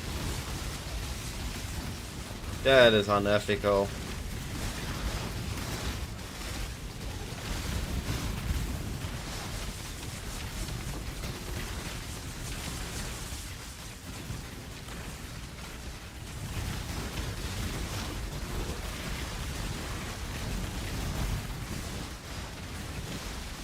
I think so. At least in the early stages. So, my reasoning for Warden is, this flask crit caps me and gives me a massive amount of attack speed. This flask gives me a massive amount of penetration and increased damage. And this one is a massive more damage multiplier with giving increased damage taken on an enemy. So, I have very easy access to damage on Warden.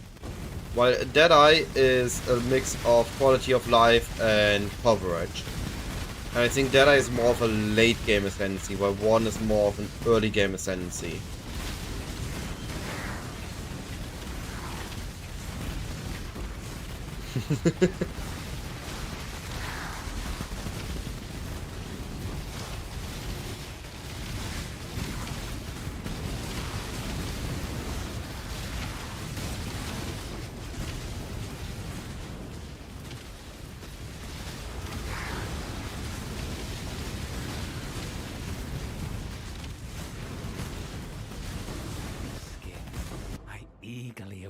Oh, this is Frostblades. No, we're not screwing with Frostblades.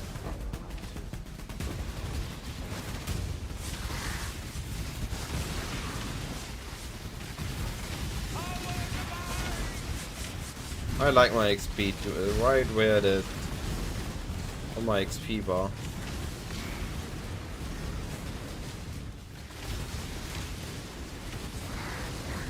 Yeah, I would like that too.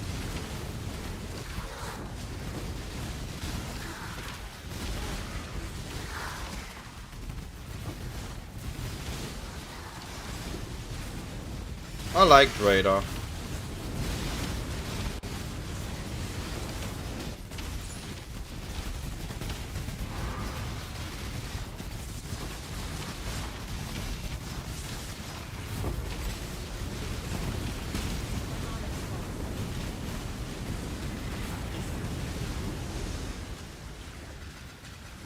I don't mind answering questions even repeatedly. Like, I know that in there's the argument for bigger creators that those get the question asked like 100 times, and at some point it gets tedious. But if I get a question asked 10 times and I can just quickly answer it, I don't mind that at all.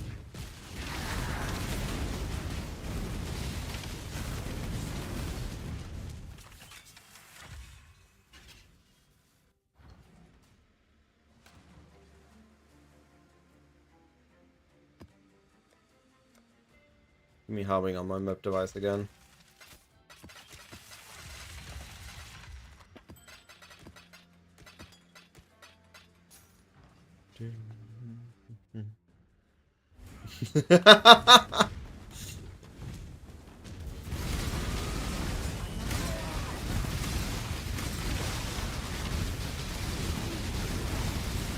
Still a win for me if you ask every 10 seconds, because I get the active Twitch chat.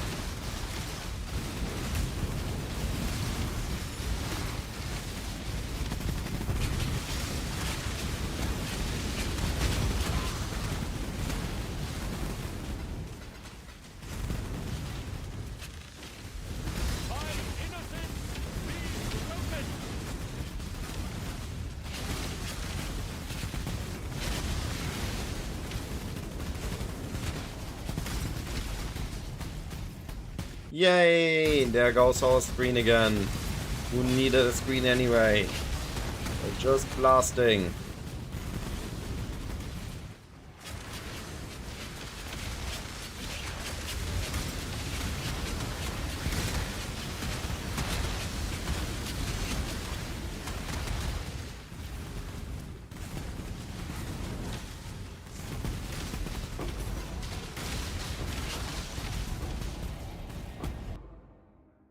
Who needs visual clarity?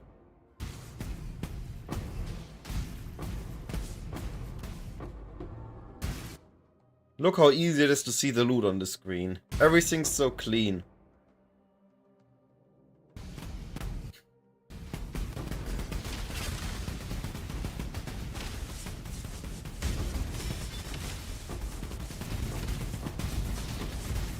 Hey Marlene, how are you doing?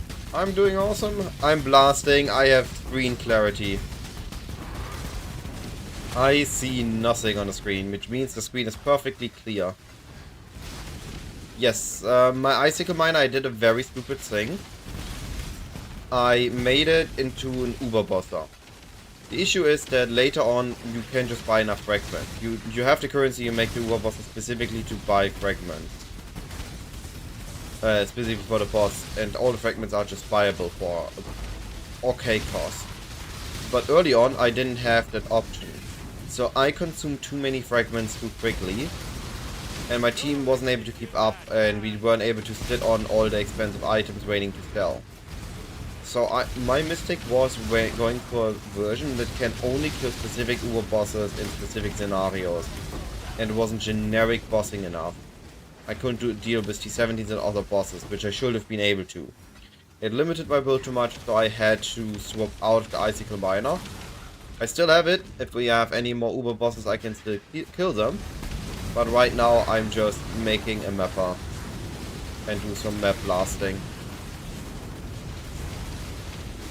I still think bossing is giga profitable, but I just couldn't get the correct amount of fragments going without causing issues for the team.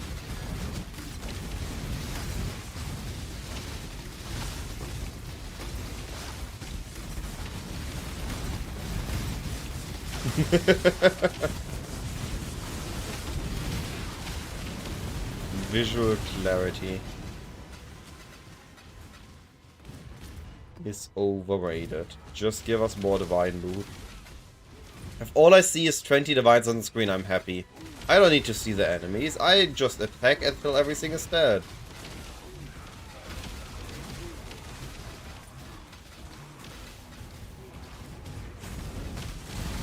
Wait, you're not dead? Someone killed her. Oh no, I leveled entirely new character, so I still have the boss already if we need it.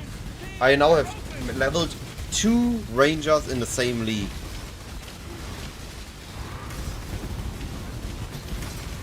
And funny enough, this one already overtook my other ranger on XP.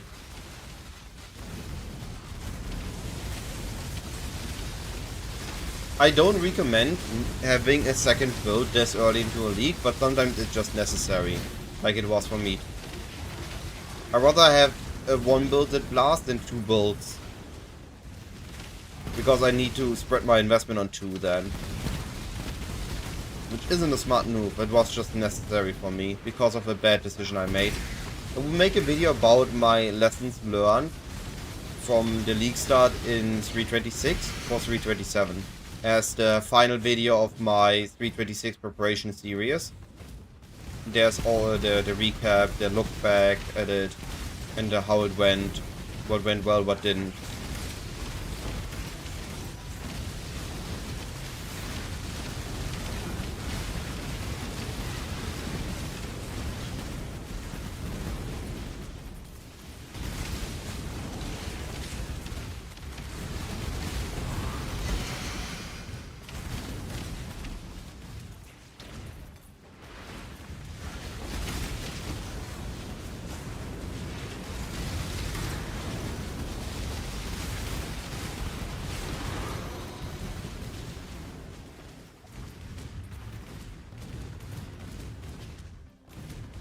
My mana is gone.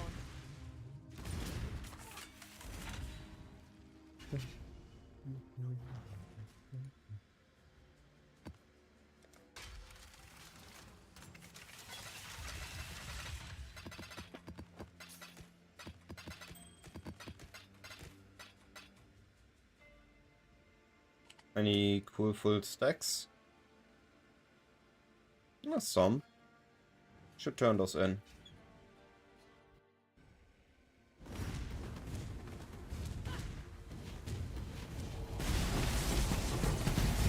Oh, that sucks, yeah.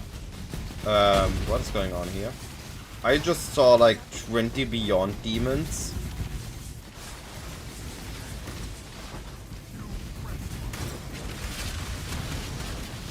Holy. What are like 3 Harbingers on top of each other, or what happened here?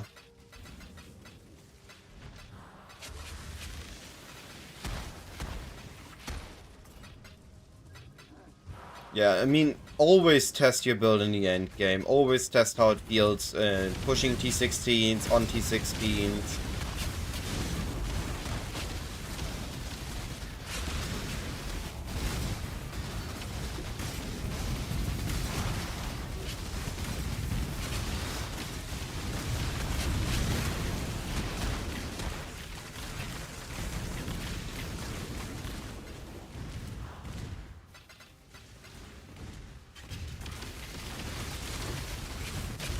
Speedrun!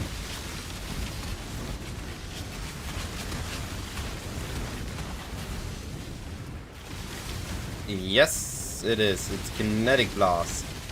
Just normal Kinetic Blast. Made into an absolute screen annihilating build. Harby, you've got a decision to make. Oh, Bladefall.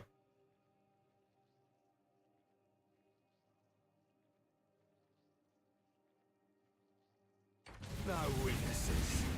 You're finished. I like the part where he said no witnesses while he was already dying.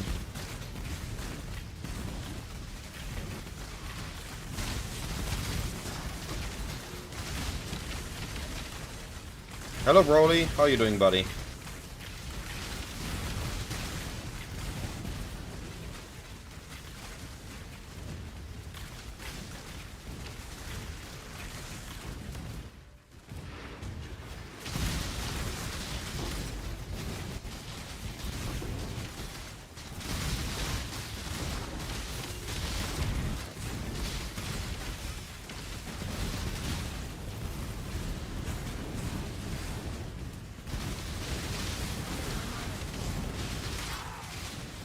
I tried it here or there, but I never really had success setting it on TFT.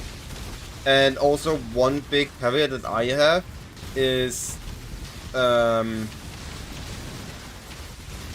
I could, even if not intentionally, could call out for hypocrisy for abusing my streamer, not privilege, but streamer position. If I ever make a build guide about a video and then afterwards sell the build, there could be malicious people could be starting like, oh, look at this content creator trying to sell a build he just made a build guide for, trying to make a profit of us. And to prevent things like that from ever happening, even how small the chances, I cannot just sell my build on TFT. But I tried to do it before I gotten like 1k sub, so a few years ago now. And in essence you can do it, but the issue with selling stuff on TFT builds is whoever makes build is of course trying to get as much as possible for it, so usually overpricing their stuff, and whoever tries to buy it is trying to buy it for like a massive bargain or massive discount, so usually it's not working out well for one side or the other.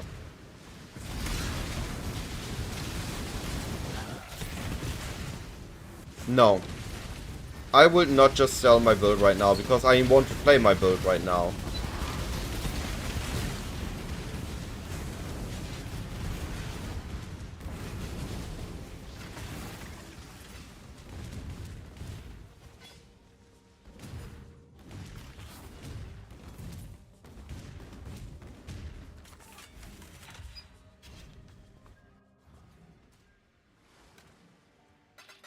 This is...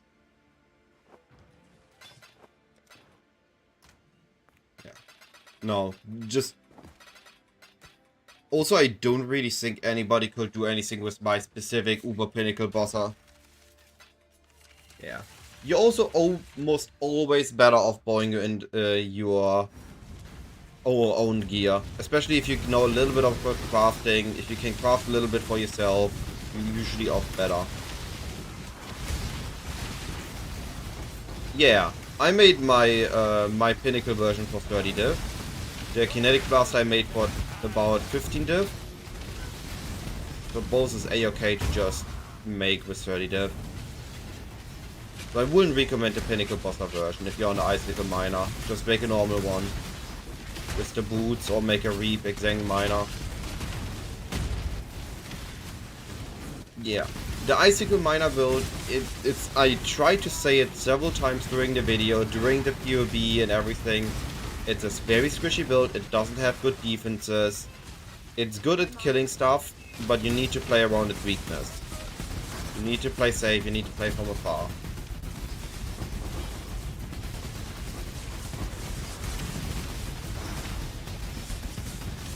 Otherwise you will die on it.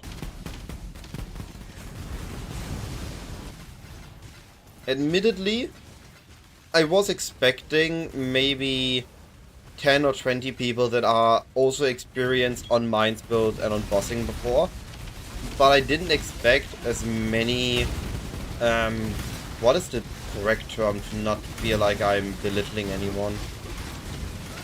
Average players or newer players to the playstyle to pick up my build as their first miner build. Maybe it was a combination of a very easily followable PoE with a very difficult build. I feel like for many people that followed my build, the Exang Reap Miner would have been a safer option, because it's more beginner friendly. And it has actual survivability.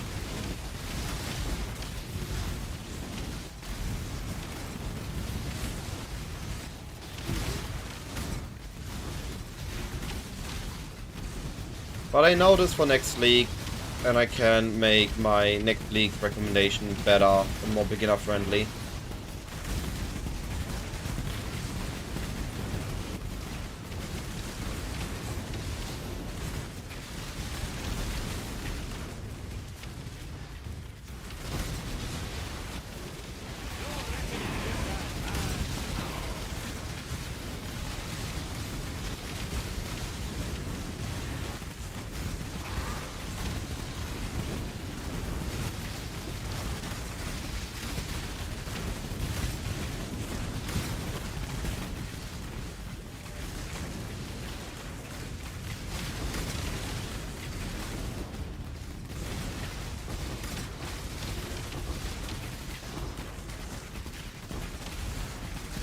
When you hear the loot drop, you don't see it on the screen yet, meaning you are off screening enemies and getting their loot to drop. Just feels good.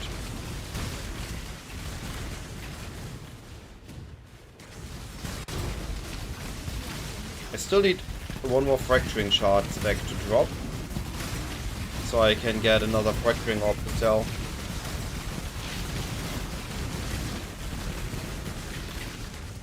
I make rocks and village clocks ticking. Target in sight. Crossing code. She insta-died, holy.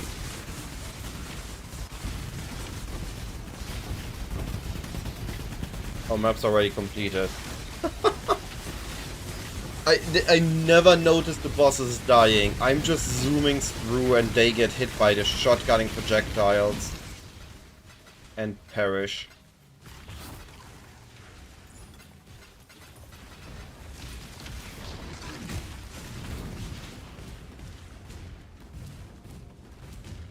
One monster remaining. Better leave the map and realize I'm a monster. Game knows too much.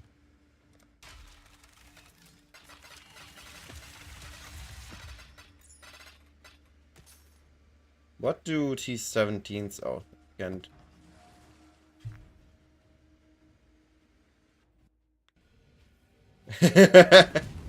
yeah, no. Tornado Shot Headhunter, Bow Headhunter, Kinetic Blast Headhunter. Those are just on a league on their own in terms of clear.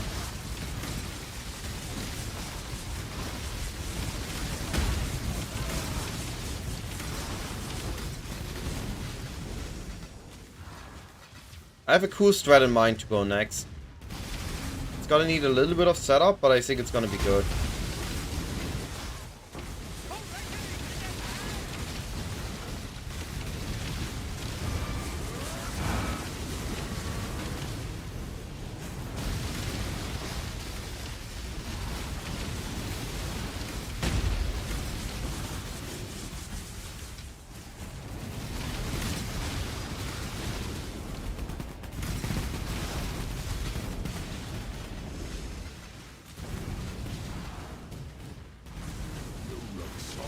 Omnivores. Hurry up and decide. Where is my flame link? Dude.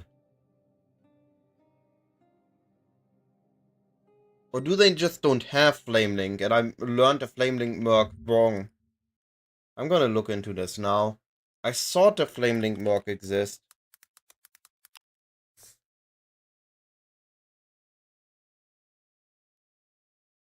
No, they just have the skill. Okay, I just never seen one. It's an Eruptor one, okay. I just been unlucky. Gotcha.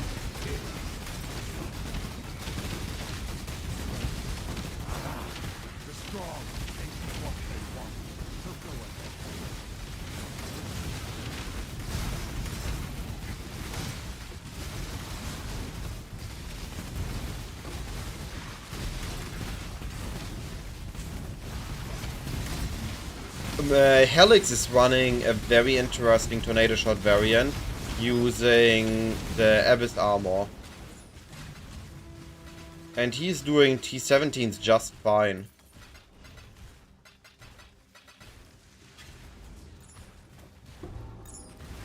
Maybe something to look into.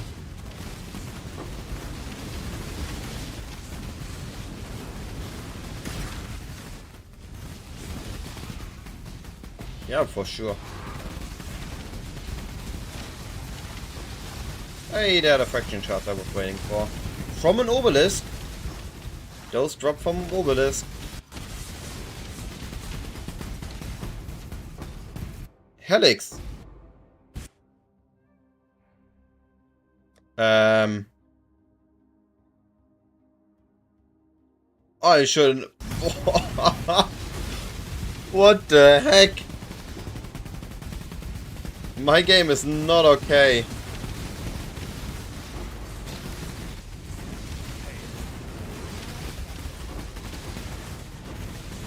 I think my game catched a cold or something.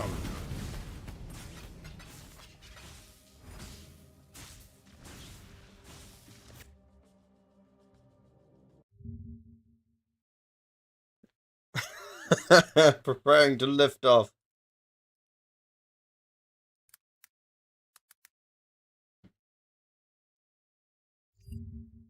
Oh, never mind. I thought he was using, so he's using Tornado Shot, Trinity, on a Trinity Bow. Forbidden Jewels for Oath of Winter. Oh wow, he has an Utmost. Mana Forge, Death Rush, Storm Ring, Cast on Crit, Sniper's Mark, Tornado.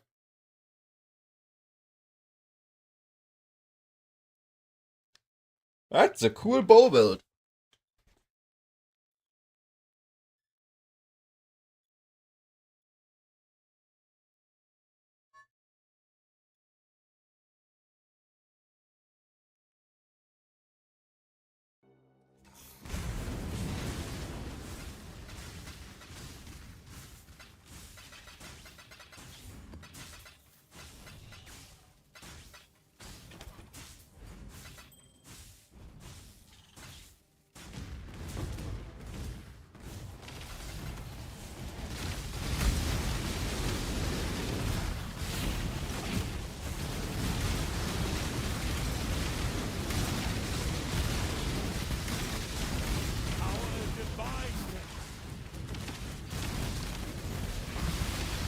Oh.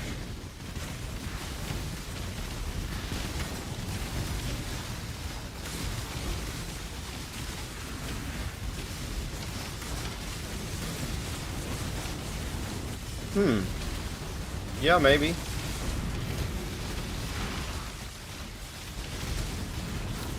But wouldn't you just like to be Lightning Convert this League and use Loyani? I argue anything between 10 and 15 Divines an hour at the moment. But it seems to be dropping as more people are picking up Harbinger. It's what I assumed. It just happens faster than I expected.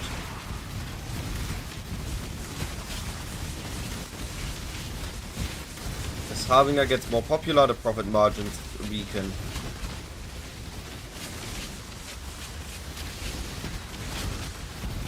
Somebody else make a video about Harbinger farming?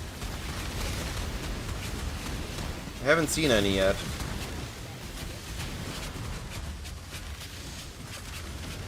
My mana is gone.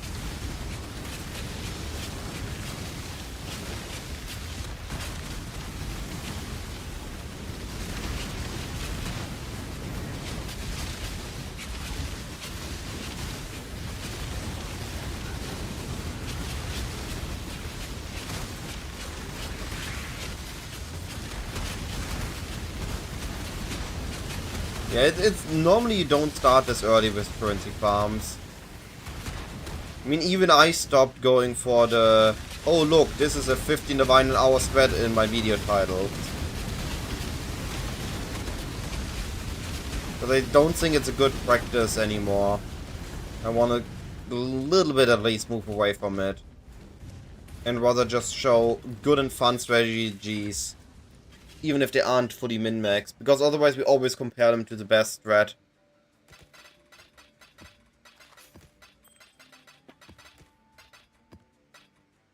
That's another orb, and we have 2 maps left.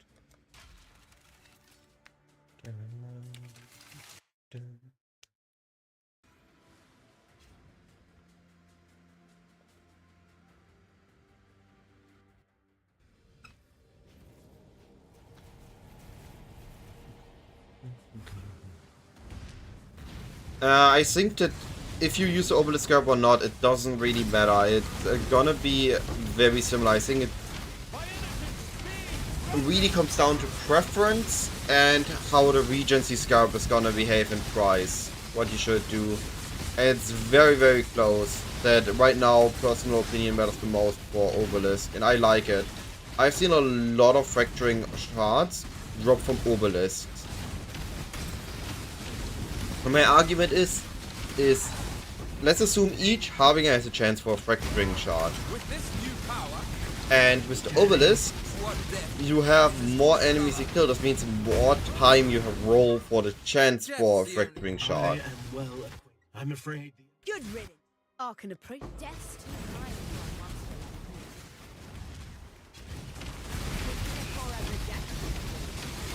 That is fair. YouTube.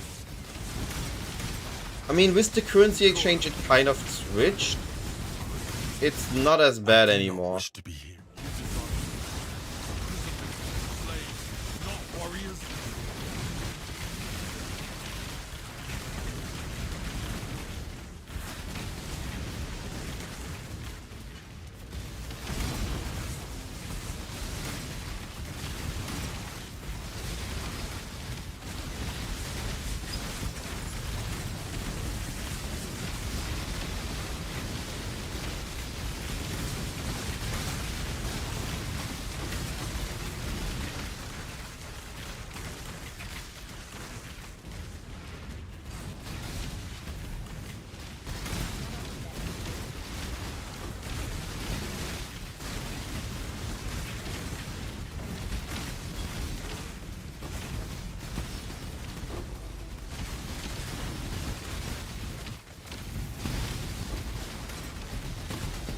Oh, and we lost our visual clarity.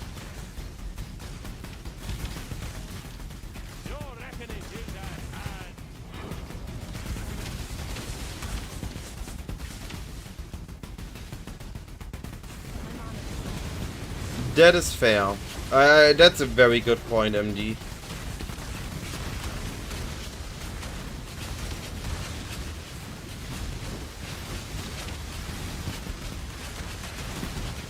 I remember that it used to take me like half a week to get into red maps.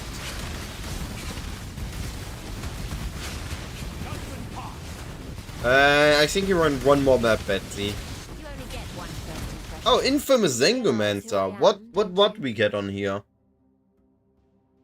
What we get? You travel still critical strike once every 3 seconds. Do we have this? Infamous. Zengomancer is missing. Wow. You need to gain more, Betsy. What is the other one? And we meet... Okay. Time is coin, exile. And Bardians don't waste either.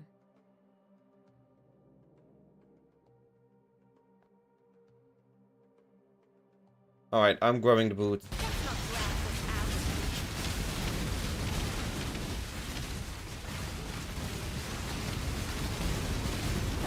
I imagine this is the Got best him. suspicion you'll ever own.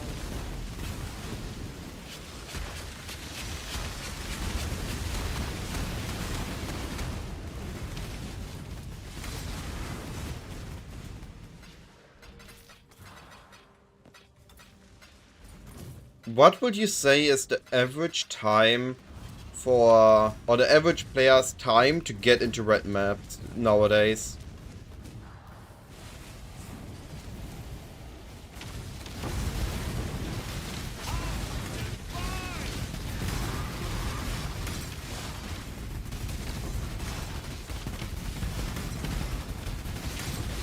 Is it Monday? Is it a weekend? Is it Wednesday?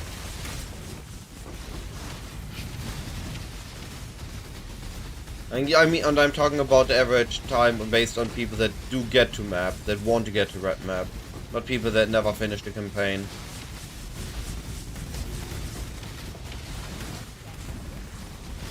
Oh, tainted fusing.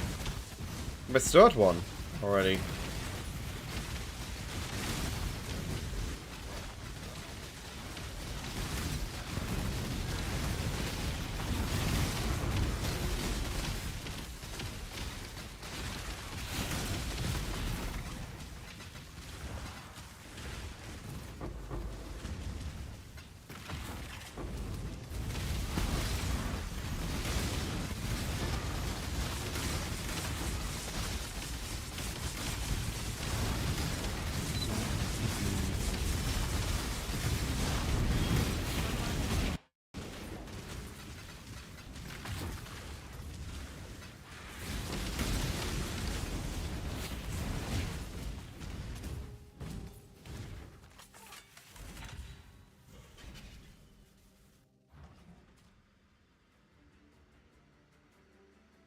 Alright, last map I have prepped.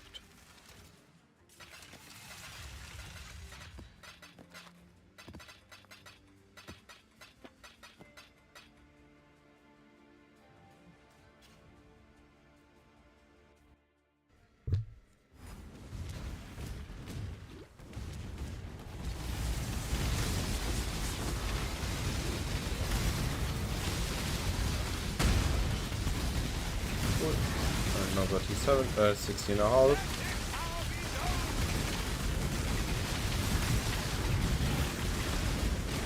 I would like to see a mirror shot this map. That would really be amazing.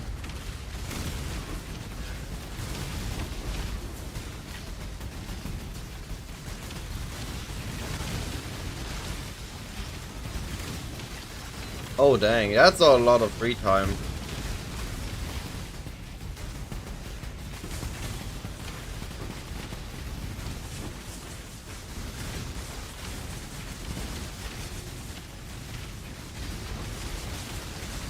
Nice.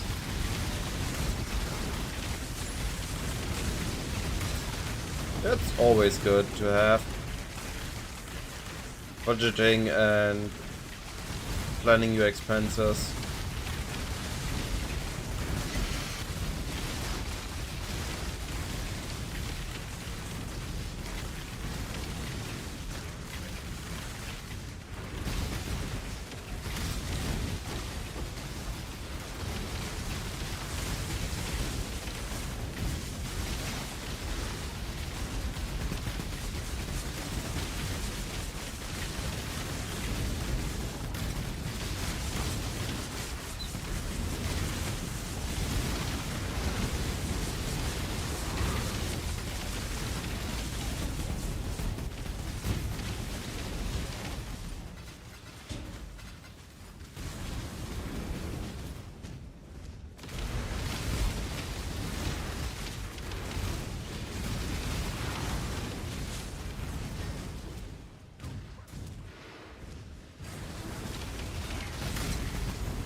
This is not a challenge, but I welcome it none. Swift choice speaks well of you. Never getting anything good from him. I got 3 divines on the first day alone, and then since then I've not seen a single divine or good unique on him.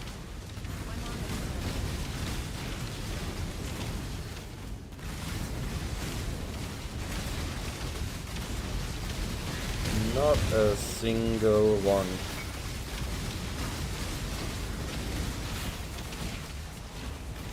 Hey.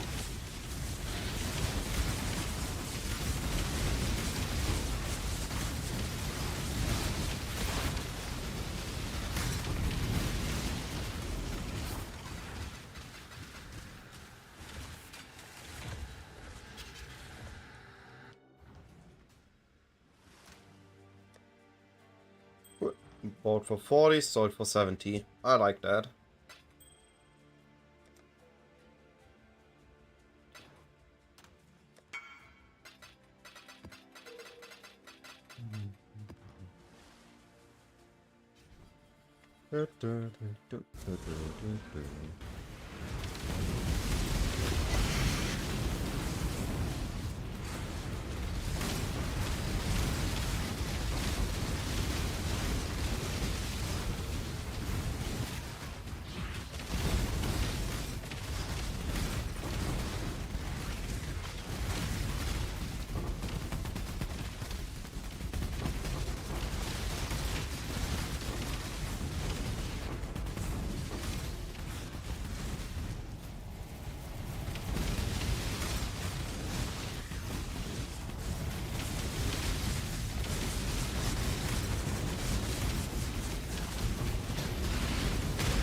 Nope. My Harby tree is very similar to on the sheet. So the only difference is that I went to the right side instead to the left side on influence. And I swapped my destructive play to it, so my pathing is a bit scuffed.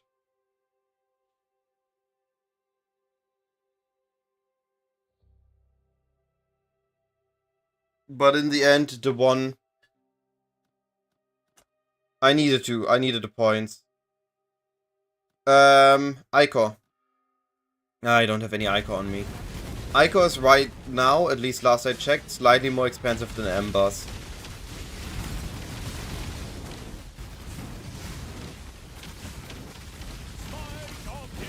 And my build can actually grab aggressively on the altars. So if I get a Divine Shrine ever, I can also allow myself to grab the currency loot 1.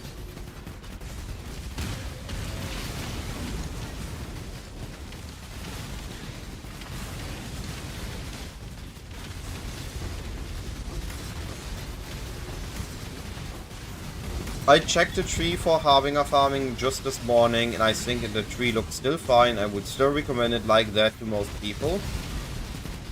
But always free to make adjustments on top of things. And you're always free to follow my specific thing I'm doing. So it's not like I'm trying to hide that I'm doing things slightly different. Just not what I would recommend.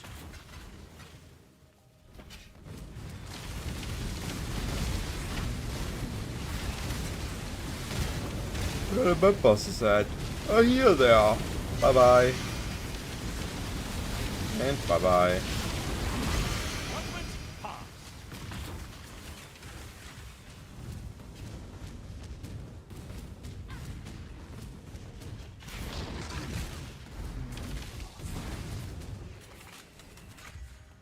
Alright, time to liquefy.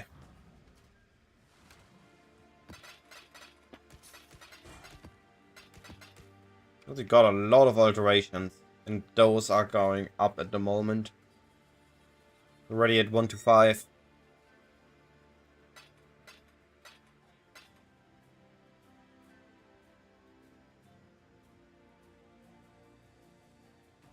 Oh, I have 99 Harbinger orb. Huh.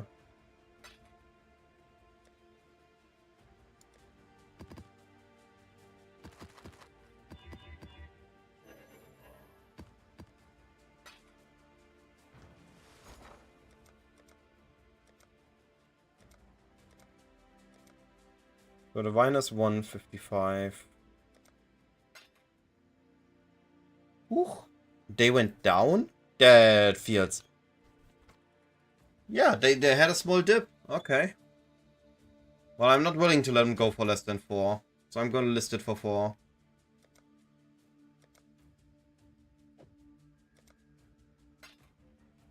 But yeah, this is literally what I said in my video. We are now increase in scarab prices and decrease in the value of the outcome, which is the hype peak. So I have 14. What do I get for those?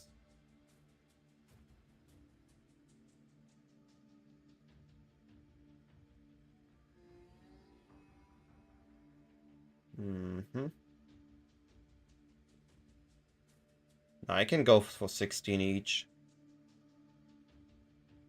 Oh, there's 160, 84, no? Huh?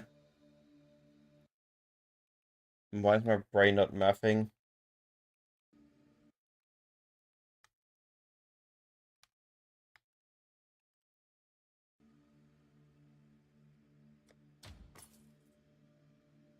You can get away with 16. Annulments we have.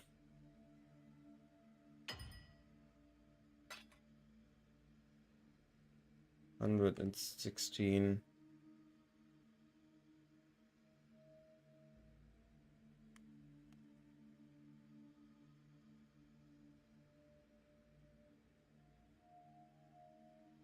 Yeah, just get rid of him. I'm okay with that.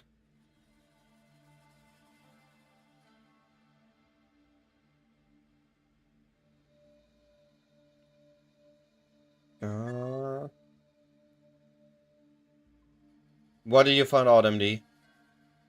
Check my profile for my filters, but right now I'm actually using Never Stage 4. Oh, that's neat. Alright, they seem to go for 5. So we have that for 10, right?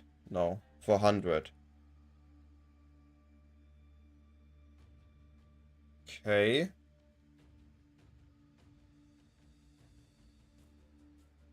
Yeah.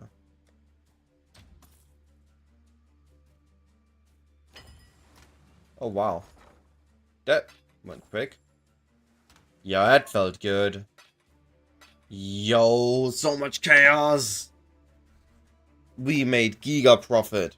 When I started Harbinger farming, I was at no divine and like 200 chaos in my guild stash. Now I'm sitting at 40 divines and 1.5k chaos.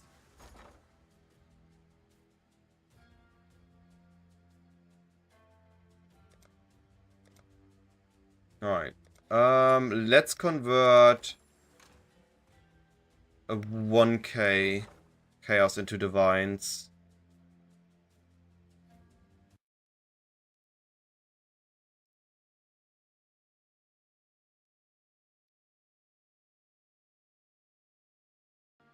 So 1.6.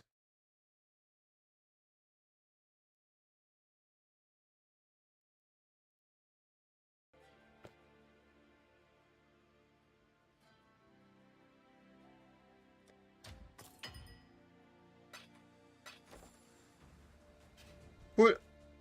Hello Porto, how are you doing, buddy?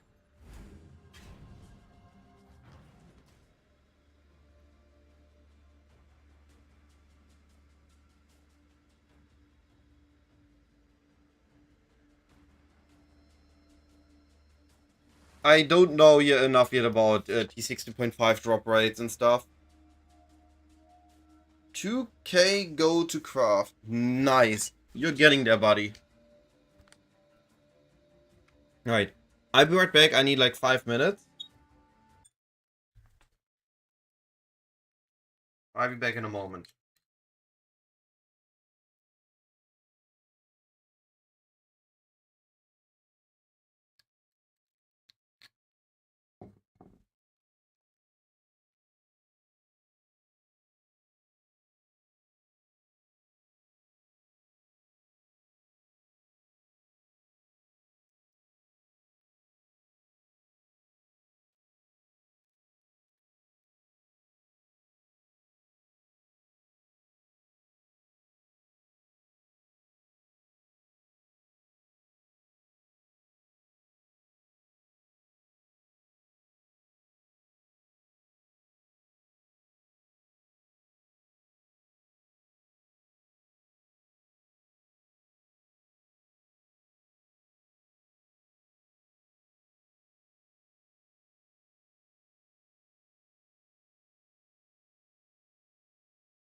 Alright, I'm back.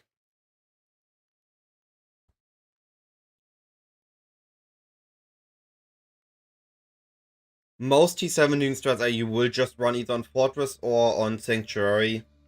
Because those are the best layouts for strats.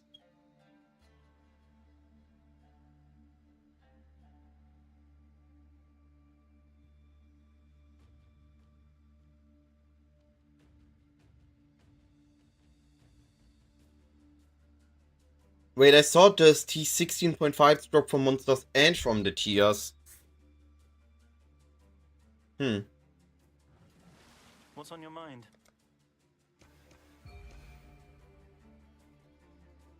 Oh look, Basilica. Let me grab scraps for that.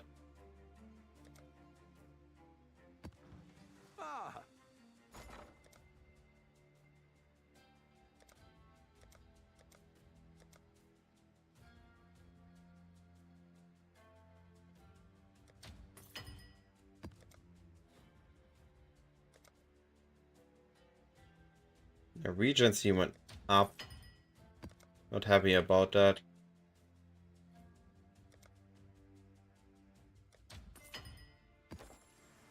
What's on your mind?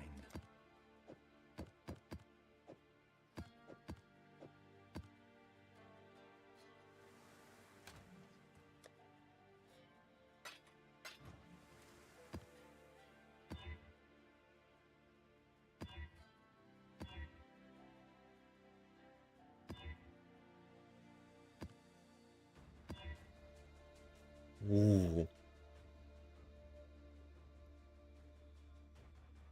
Looks like fun. As expected?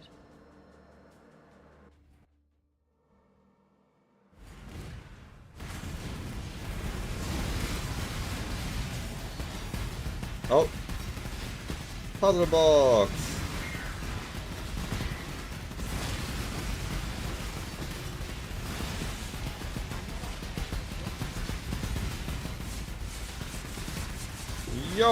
Yo, what is going on here?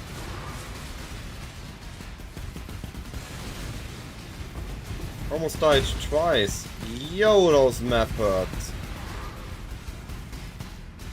I have no idea what's going on. How am I still alive? My mana is lost.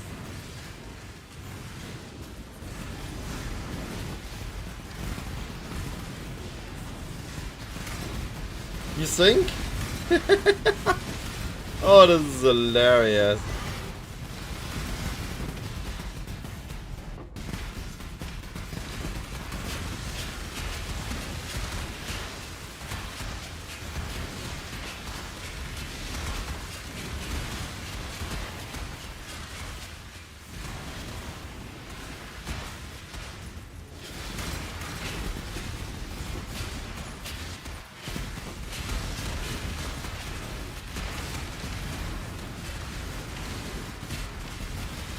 Well, okay, I'm listening.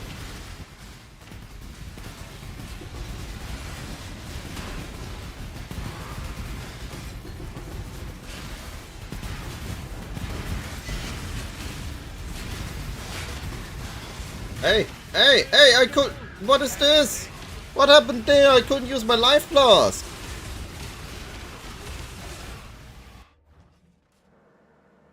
Hey, yo!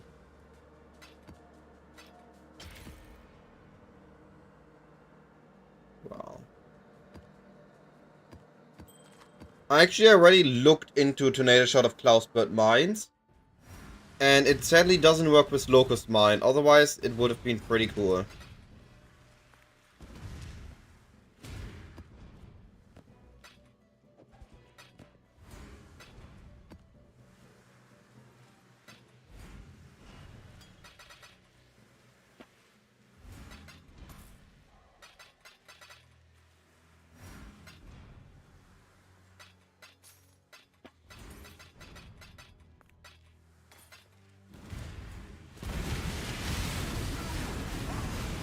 The issue is that we lack single target with Cloudburst, so we still need to find a way to fix single target. The problem isn't coverage, the problem is single target.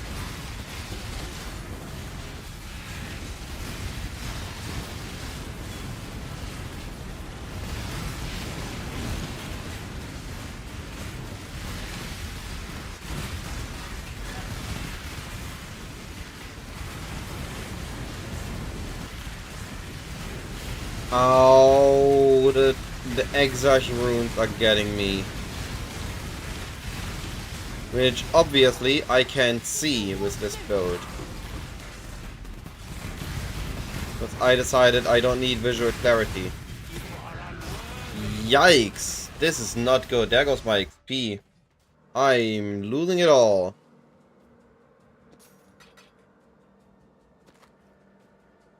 Wait, this is corrupted. Why does it have memory strength that is corrupted? That's not nice, game. So yeah, I just lost 20% XP in there. I don't feel like doing this anymore. What's on your mind?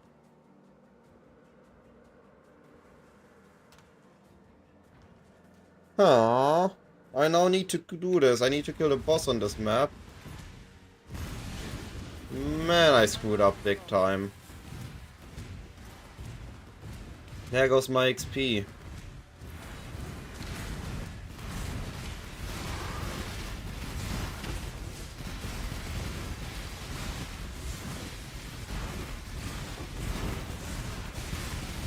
How am I supposed to see the runes? Didn't expect them to be an issue. I just die. Ow. Don't stop. No killing me.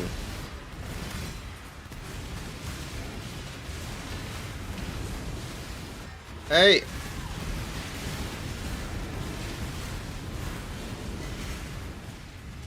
I don't want to lose more XP.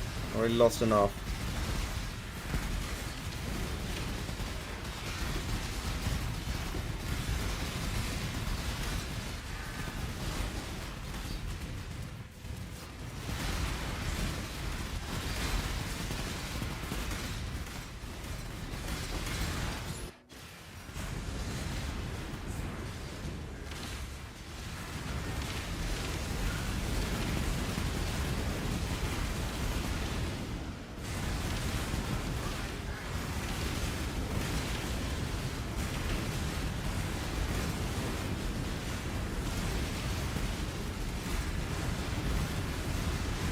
I know about PS of Cloudburst Mines. It sounds like it's just a different way of applying it, but not solving the main issue it has.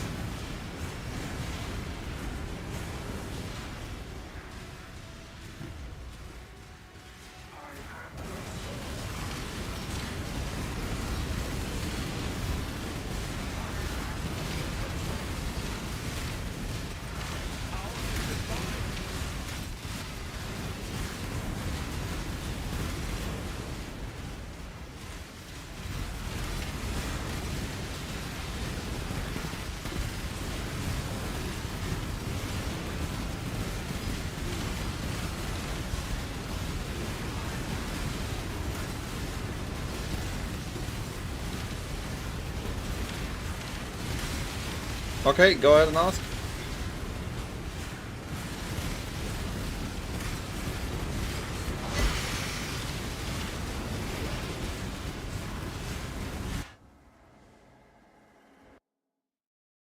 The Abyss T17 printing strat is under S tier, it's not under T17. So this is not a T17 strat because it's printing T17 maps, which is different from trying to... Light? 30. Which is different from trying to get... to farm T17s, because T17s can't drop T17s. I started with like 10-15 divines of a budget to make this build, and it works pretty fine on that, and now I just dropped the headhunter on it, and it works insane. Like, header just makes this build feel so much more satisfying.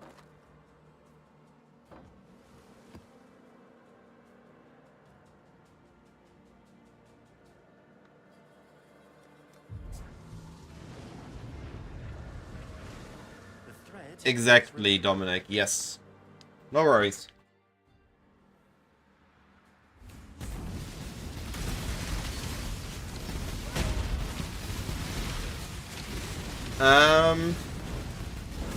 I'm pretty sure you're correct, Prof. If you have Mana Forge Cloudburst, it doesn't really aim at enemies.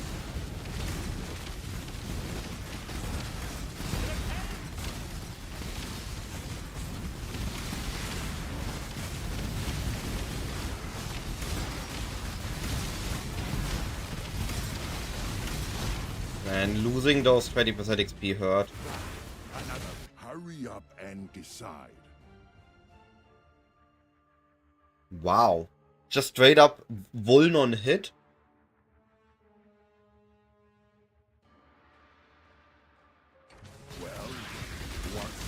Hey, hey, hey, hey! I'm not gonna die again. I lost enough XP on this character already.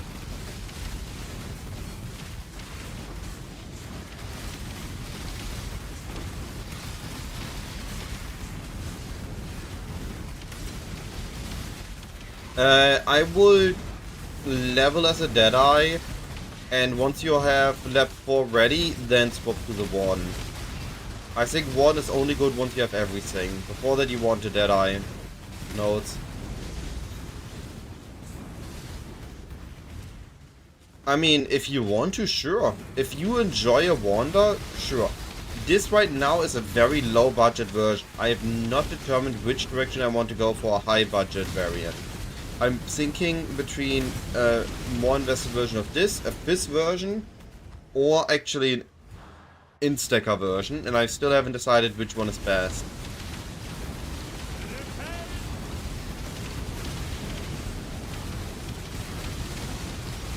I need to POB this to decide what I want to actually go.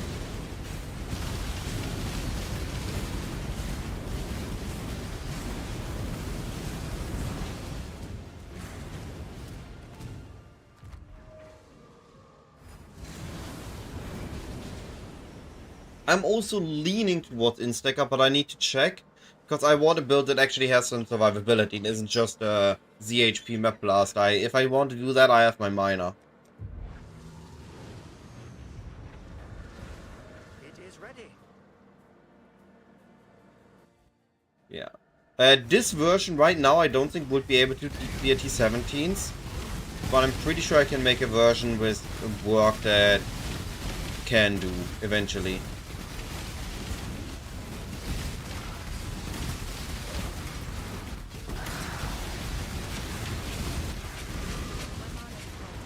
And we just saw the T6 in half, the Exile Runes just literally snapped this guy's neck. Died twice to it before I realized what I was dying to.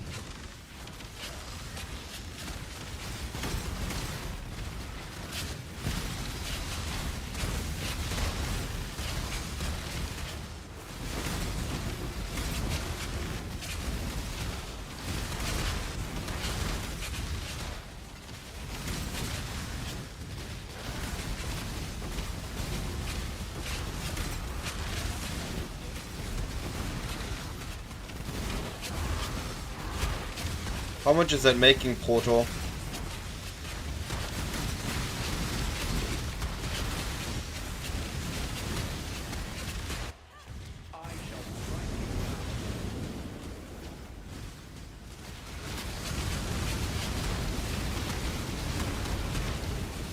And how much currency you get out of it? Okay, that's pretty good, yeah.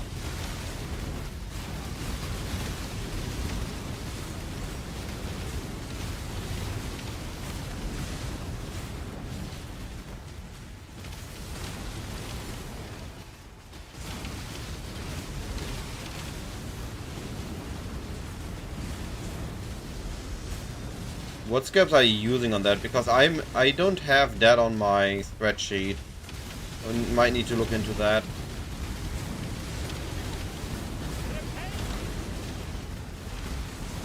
Oh, just the Sulfite Scarab.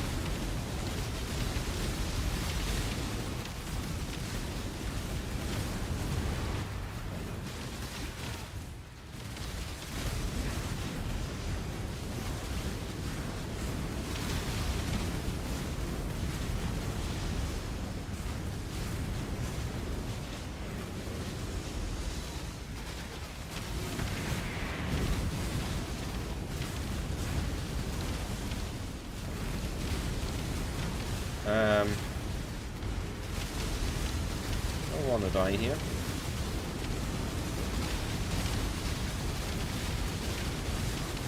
Makes sense to run him corrupted.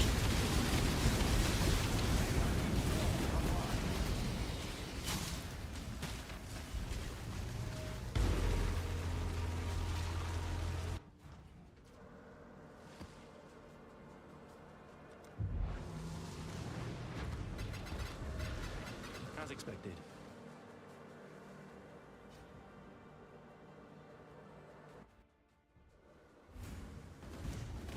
Nice.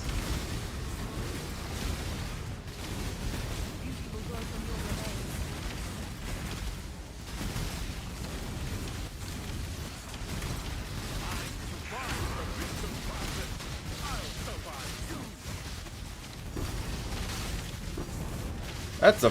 Holy... How far away was this thing? How did I shoot so far away?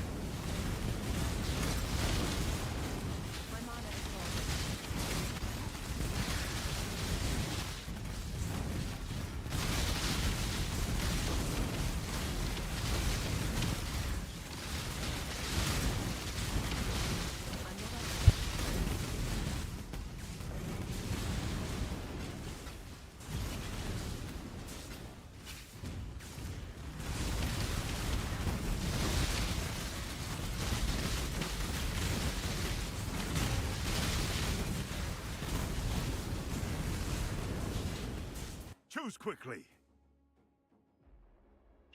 Molten Shell Vitality. Brace yourself.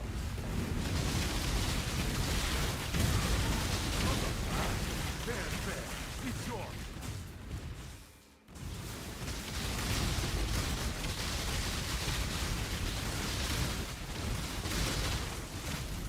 My enemy being broken. Right. Oh, some golden beard.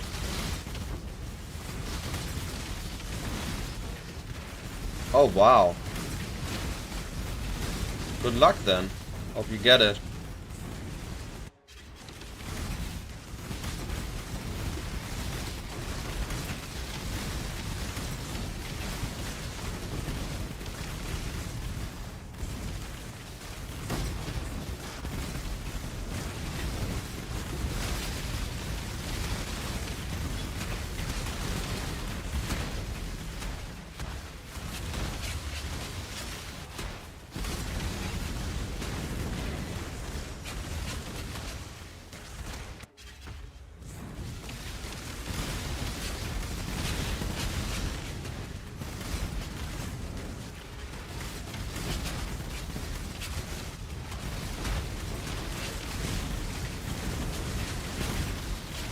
More Ica for me.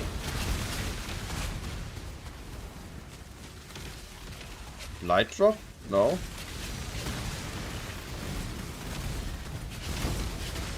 No blights here.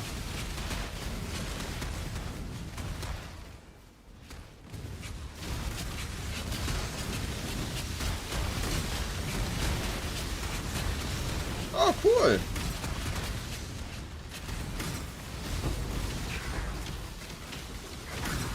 That's Sephiroth. Had a bunch of Ica. Ah, they equalized in value, okay. Eta exec equalized in value. Yo, Legion, let's go.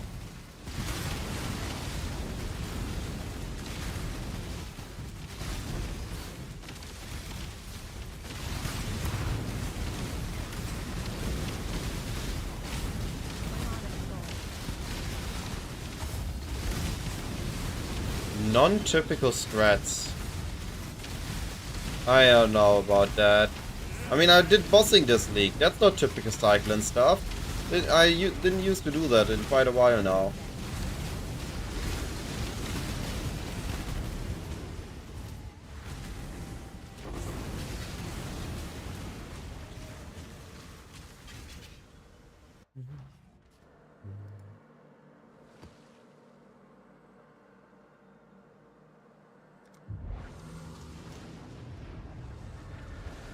It is ready.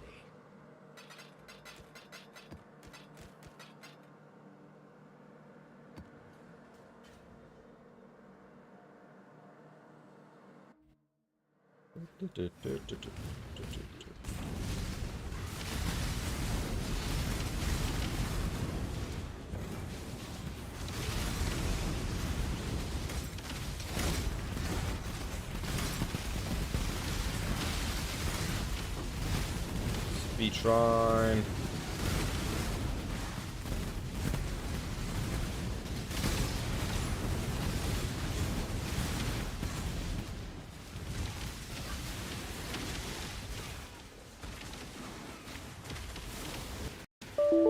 What the heck?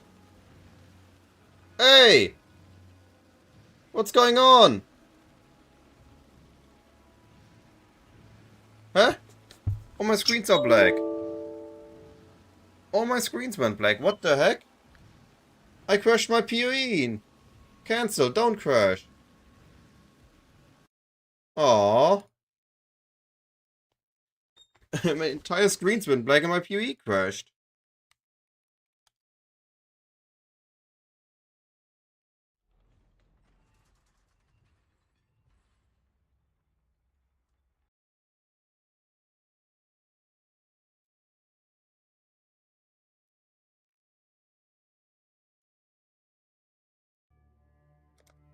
My map. My XP.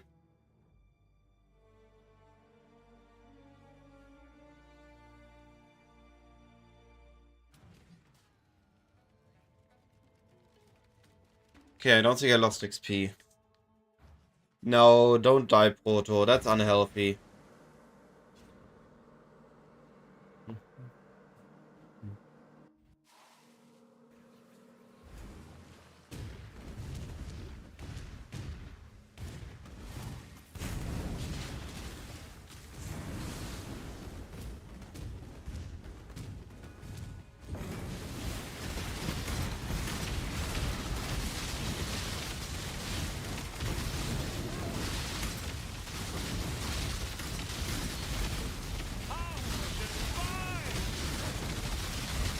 Give me the proximity shield. Thank you.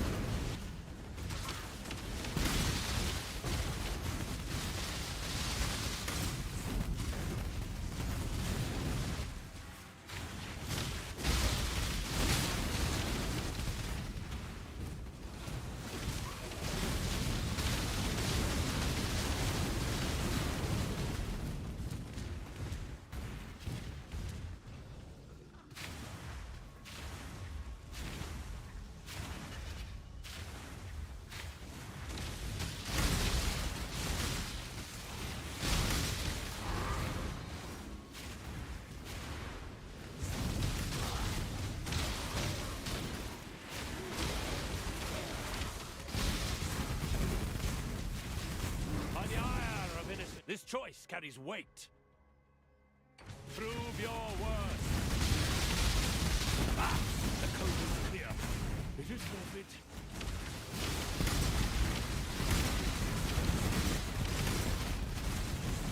They heard, right?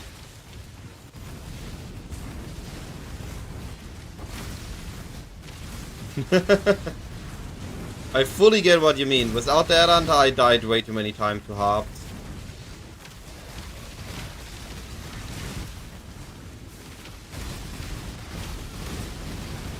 How am I supposed to consume so many petals?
Yo! Versus Zephyr, no Divine Beauty? Log in. More div cards for me.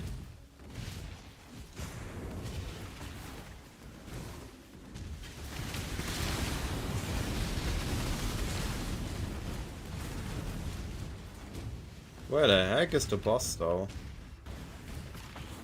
Ah, here.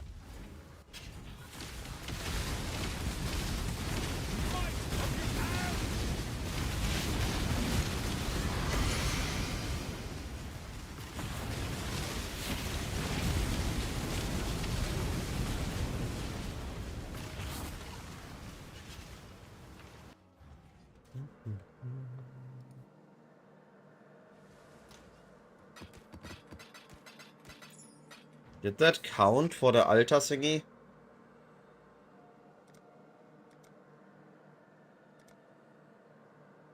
I'm halfway done with the altars. Consume pedals, yeah, I'm making progress on that. Is it?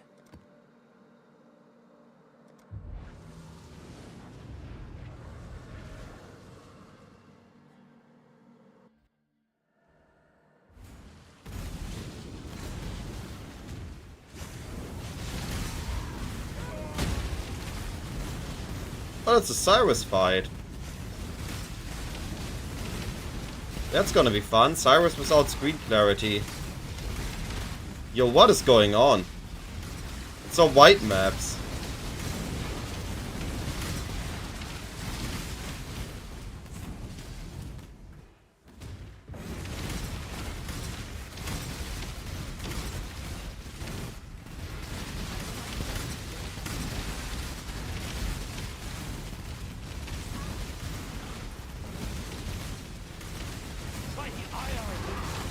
Oh, infamous, you say? What do you get? That is an insane mod, no? Minions created recently?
I guess I went the wrong way.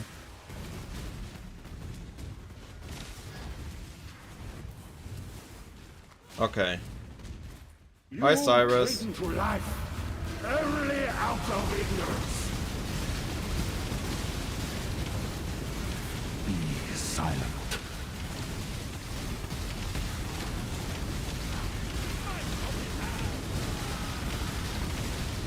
Die. Oh. Left me there, Bye-bye. son. Centuries alone in the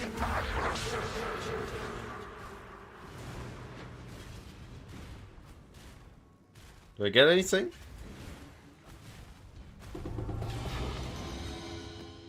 Oh, T17. Ooh.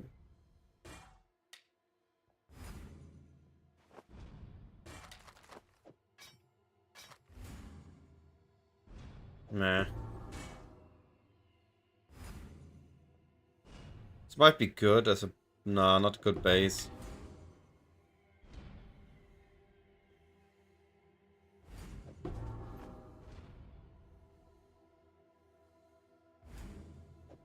Meh. I keep him just in case.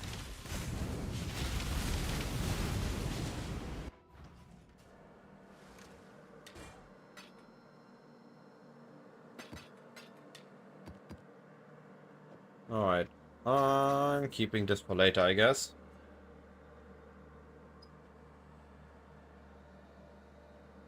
Okay.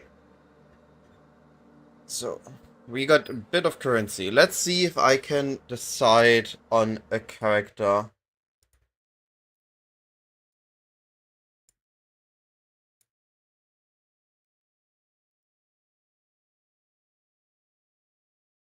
Let's see. So, I'm gonna import my character first.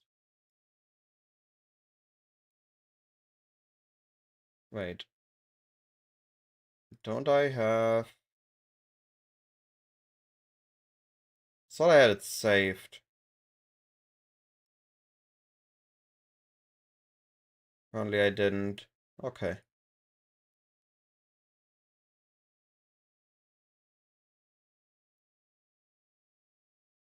Alright, configuration. We have frenzy charges, endurance, which are neat for survivability, but we don't count those. Those are on kill. Onslaught is on kill. Rage we can pretty much instantly get all the time. All the time leeching. We stand on top of enemies. And we are igniting, chilling, and shocking.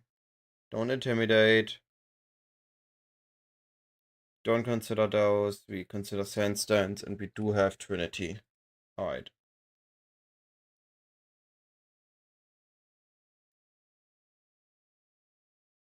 Why is my damage so... Oh, right.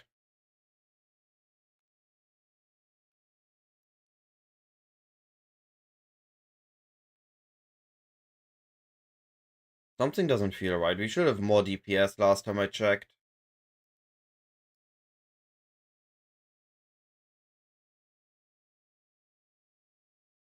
Am I forgetting something?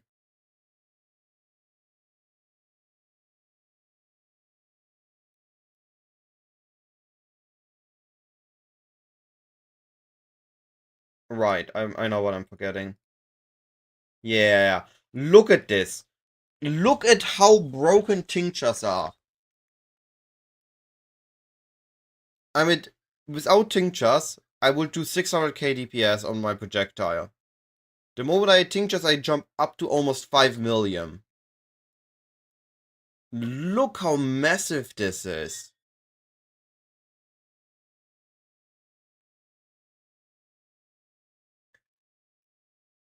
Yeah!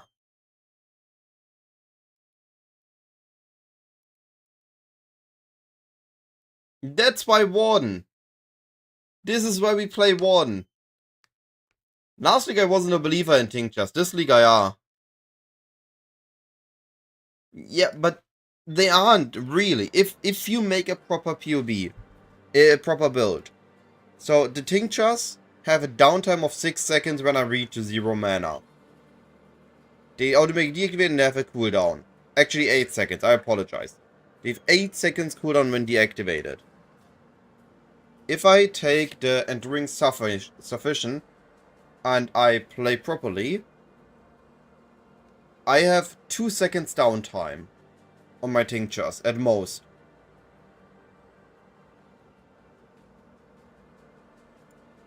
So all I need to do is I press them like Flask and I have the damage. I think it's reasonable to have them on because most of the time I do have them online. And they just go insane. And then there was also... Where was it? Ah, here. Cooldown recovery. That's what I wanted.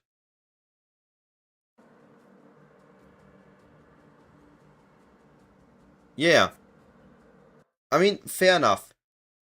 I don't... If I can cap my crit capped and attack speed from a different source, I don't need this one. But look at my crit chance with and without it. That is just insane.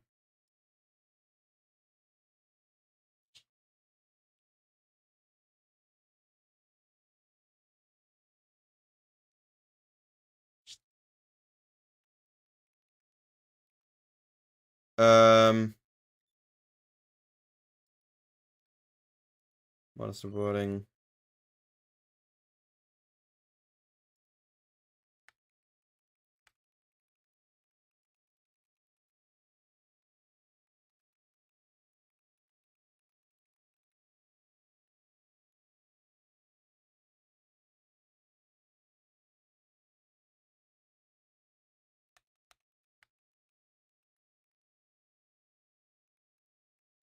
Yep. Wait.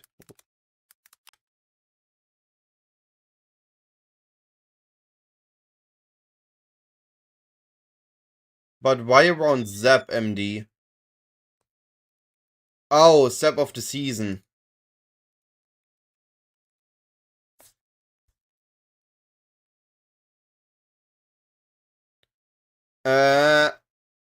T70, it really depends on the strat you're doing. Are you juicing the natural spawning enemies, or are you juicing a specific content?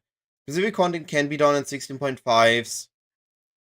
If you're just juicing general enemies, then T17s are still better than 16.5s. But 16.5s are more easily available and rollable.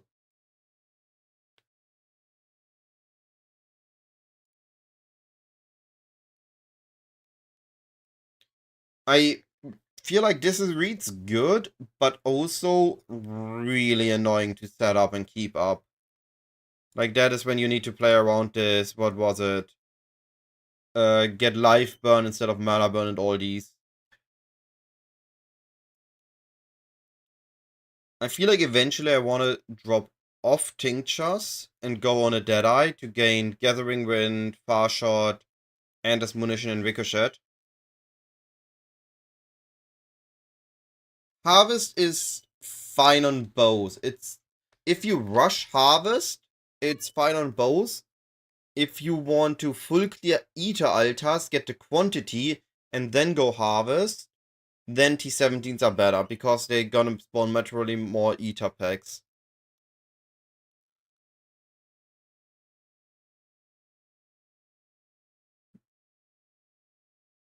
But honestly, I think I could just make an instacker on here and keep the tinctures going. So let's assume I make this an instacker. I mean, let's just quickly do something.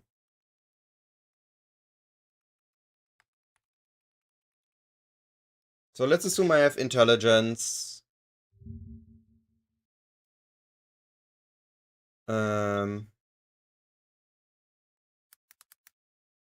And let me get an instacker weapon.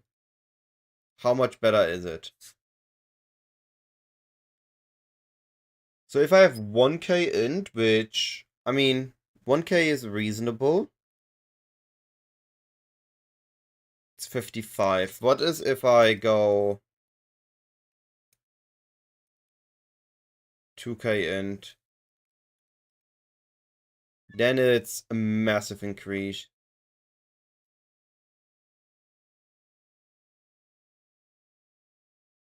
Okay. That is a lot of damage. And if I compare that to just a good elemental wand.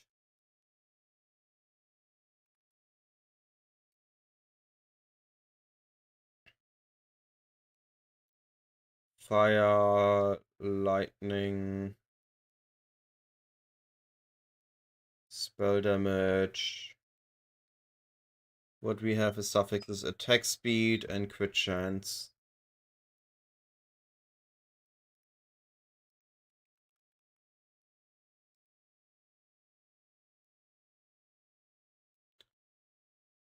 That is not nearly as much. So Instaker in theory will have a higher damage ceiling. How much do they compare to each other? So this is assuming I have a really, really solid flat wand. And if I compare that to an instacker wand with a heavy build invested into instacking, that looks pretty good. Now, we need to keep in mind, if I go instacking, I lose things like tamings. But in all fairness, tamings aren't that great later on. They will be an early thing. So I free my ring slots to do other shenanigans, which I'm quite happy with. One thing that, if I, let's for example take a look at this instacker. One thing he doesn't have, he's using Fork, and he doesn't have the Hydrosphere. Oh no, he has a Hydrosphere Tornado. I said nothing. Does my build work if I just have Tornado and no Hydrosphere?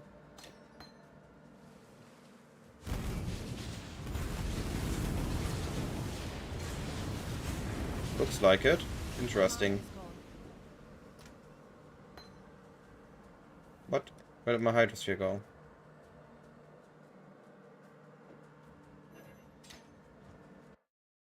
So, I could do something similar to this, buddy. High energy shield results in a high fizz max hit taken. Go Chaos Immune. And it is lightning based, so we can abuse Doyani. Hey, Media. Oh yeah, I mean, I would definitely stick to a Deadeye or a Warden. I don't think I would go Trickster. The question is an Instacker on a Warden, Instacker on a Deadeye, or is it a flat Elemental on a Warden? No, we're not gonna look at this version. Like, here we have a flat-based Warden variant. The survivability is lower, but the damage is higher. So I need to find the right balance between those two.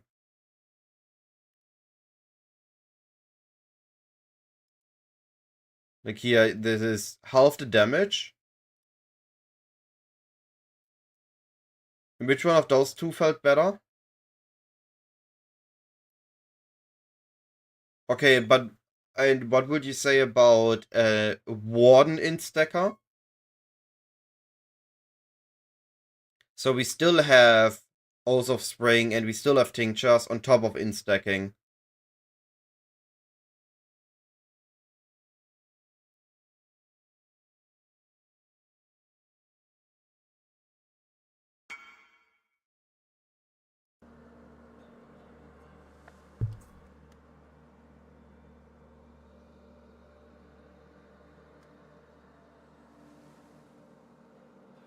Yeah, but I'm looking into what I want to do my build of the league.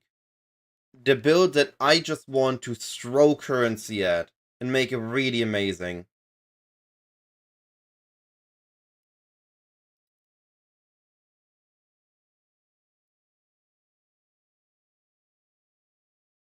Like, let's assume I have the tenacity and I grind. Duelist champion? What we see over there?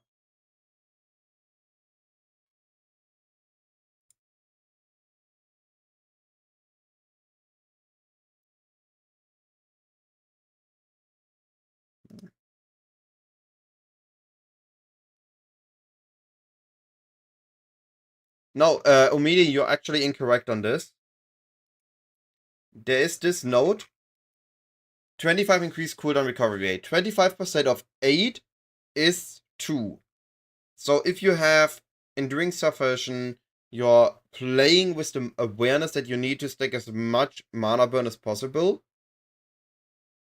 You suddenly have 100% tincture uptime, assuming you press them exactly on time.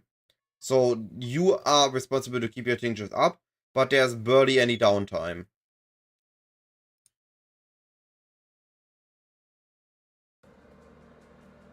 So if I activate a tincture here... Oh right, hideout doesn't work.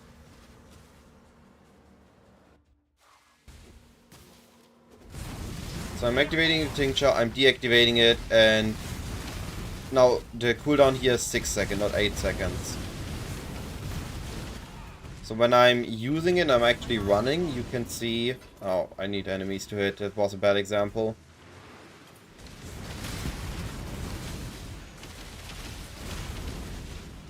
No, hopefully enemies, there. So now... 3, 2, 1, and uptime. So we literally had no downtime on the tinctures. So that part can be solved. But my question is Instacker on a Warden viable? Can we just send that?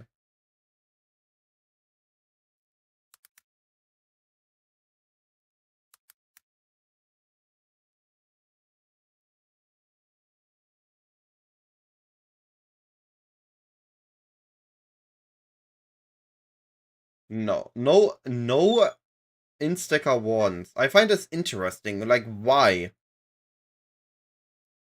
Why can't we just combine it? Take the best parts of an instacker, the high defenses, the high lightning damage, and just add a warden on top. Like, what are we losing? Focal point we don't really care about. It's just damage. We have the spring version.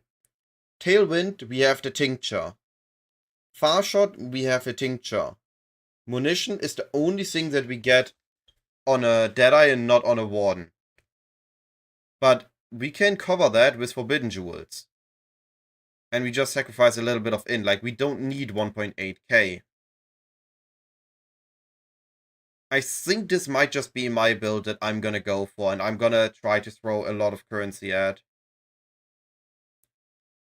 A Warden instacker, just because I haven't seen anybody do it yet. And I like instackers.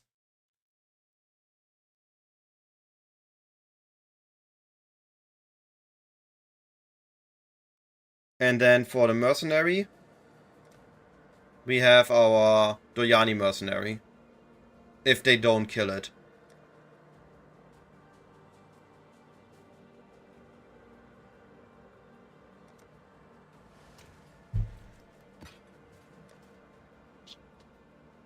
I think that's gonna be my plan. That's how I'm gonna roll this league. At least for my first proper build. And afterwards I'm gonna test out many more builds and fun stuff for the second half of months 1 and months 2. But this means I'm gonna need to power farm currency. So, the last thing I'm gonna do today on stream, I'm gonna... Wait. New loadout. And we call it instacker. Gonna swap to the instacker loadout. We're gonna... Okay, the config is... Oh, the config is cleared. We remove this. We are... Ranger 1. Yep. I will make it. We're gonna figure this out.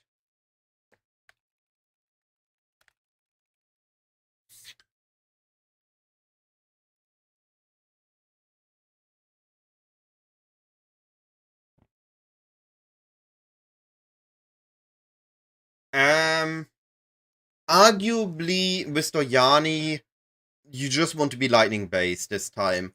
Also, Instacker has the energy shield, which I like for survivability.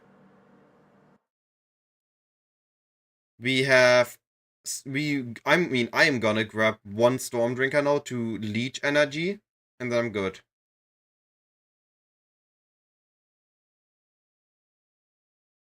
Like, I think...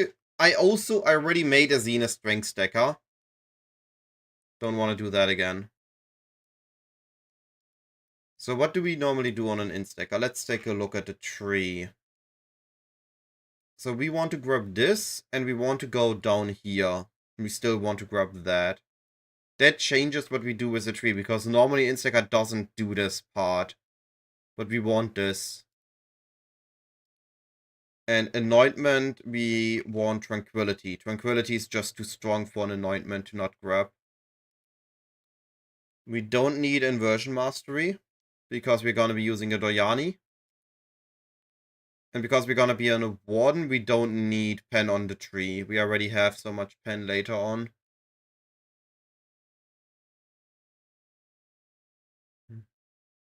So we instead grab here, which also allows us to grab some other things here, if we really want to. We want this, and we want the instant leech. Grab the power charge. We definitely gonna grab ghost dance. We're gonna make ghost dance work.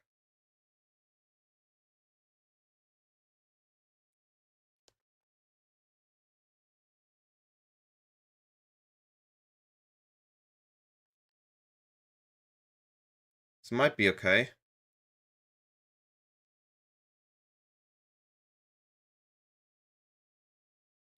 We grab the... No, we don't grab that cluster. Or maybe we do? I don't know. Definitely grab this. Let me grab that.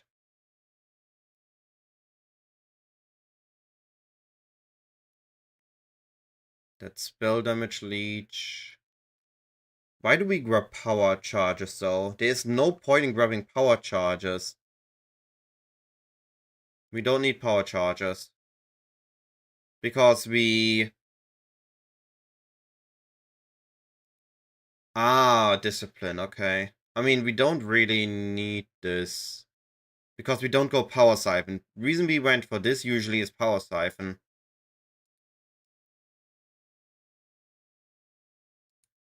And we do want this for the cluster.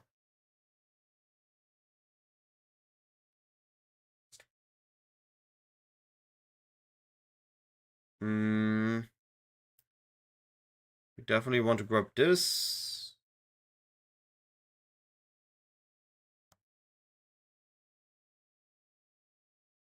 Can you link it to me? I can take a look. I think we're gonna grab this. For both single target and to proc our clear. So whenever we spell sling a tornado, the tornado spawns exactly in the path of our kinetic blast, which caused the splitting from Fury Valve. Ah, that is one thing to consider. We don't have Fury Valve if we go in stacker. So we might need to look at Palsteron. What did Palsteron do on his version? Kinetic Blast of Clustering from Palsteron. What was that about?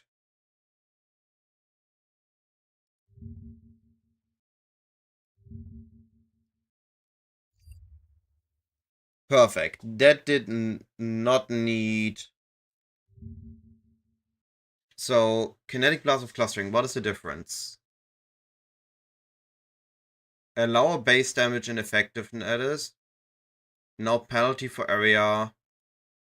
Ow! It has fist damage based on mana. Rafiki, I appreciate the follow. No, it's his mana stacker. Oh, I guess it's Dick's mana stacker. Gotcha. And they cannot split?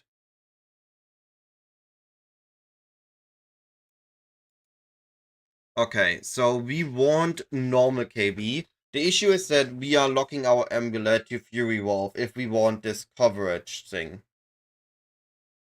If we want the splitting to work the way we used to. Maybe we don't need it. Maybe it's gonna be fine. Like if we do similar to here. Awaken GMP plus Fork. And we just cover the screen in explosions. And this... Oh, this one is a Nemus variant. Okay. That makes more sense. Maybe. That needs testing. Sorry. I'm looking now. So this is 35 and T1 end. But no, nothing else.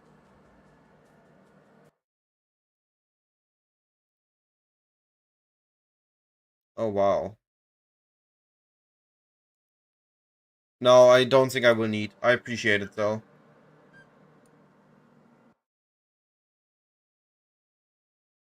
Alright, so we found the issue with combining the two variants. But I can still make it work. I'm gonna look further into this.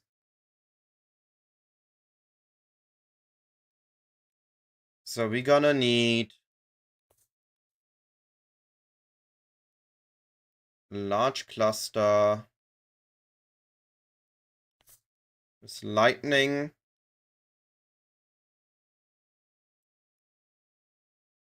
So I think we do want...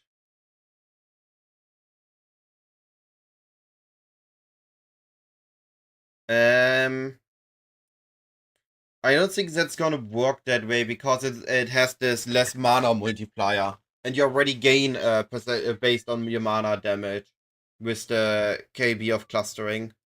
So there's no point in going for it again.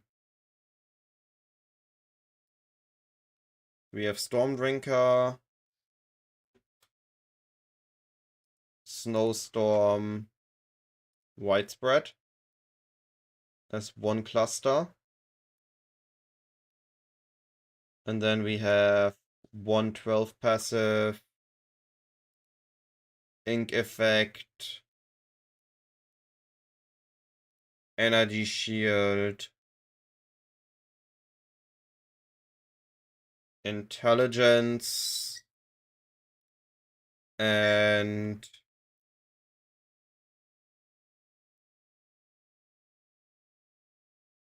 in an EDA scenario, all attributes are all rest. Let me add all rest just for the heck of it. Yeah, but it's still adding a downside to it. So, KB of Clustering gets physical damage equal to your max mana. Now you reduce your max mana with the new amulet to also gain some chaos damage. But you already have this, you gain damage based on your mana in the built-in. So you don't need to gain that anymore. Like, you're just adding an additional loop onto your build. Also, this variant has very low ES, so you won't be able to cover your cost.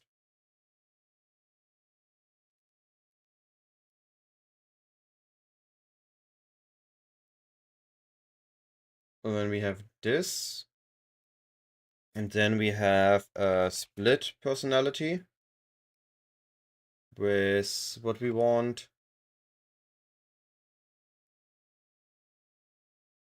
Int ES, that makes sense.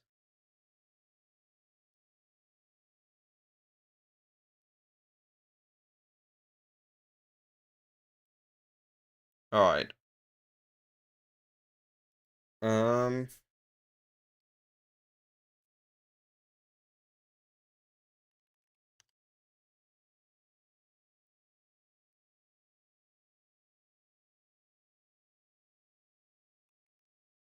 Want imbued. I think it was Hunter Shaper. Yeah.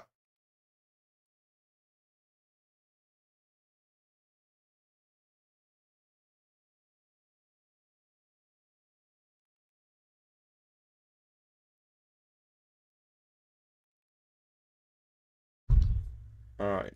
Let's just keep it simple and add that in.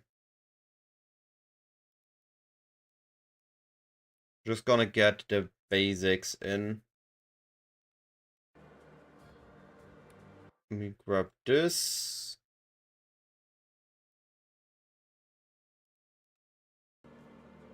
And that.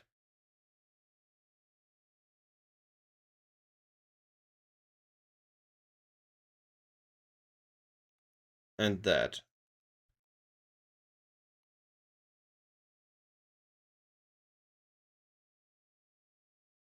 Like, we right now power charge still do something, but once we add the supports it doesn't.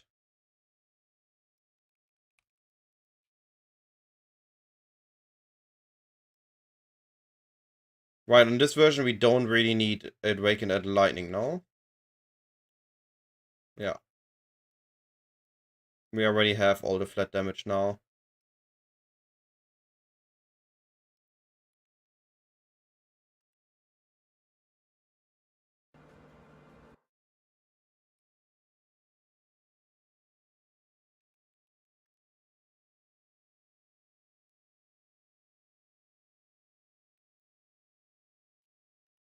Spellslinger, Tornado.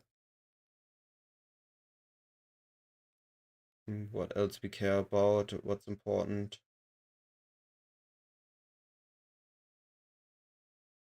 Sniper's Mark. Mark on hit.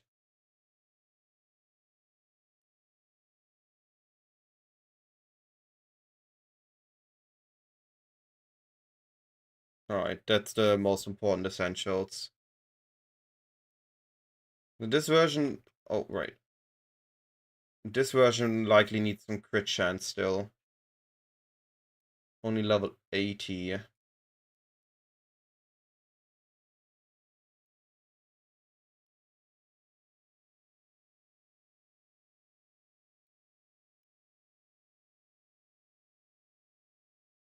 $89.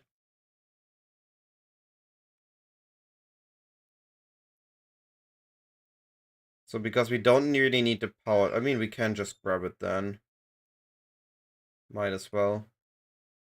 96, okay.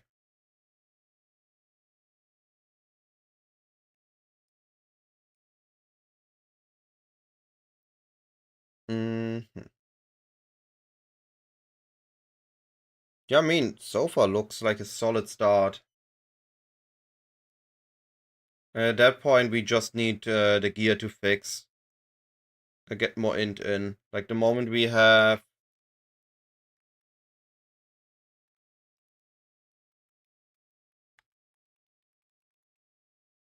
it starts to pop off.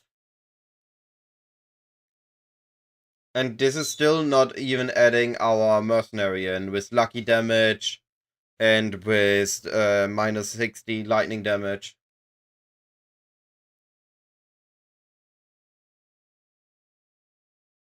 I need to take the time and actually fill this out though.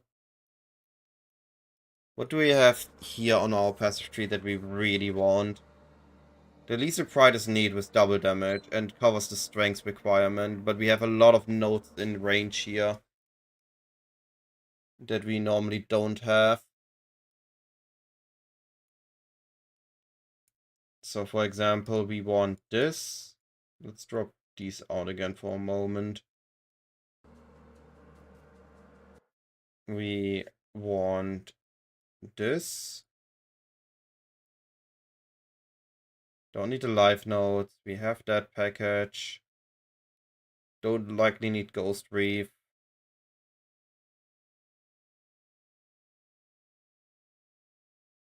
Likely still want this actually, because then we don't need Storm Drinker.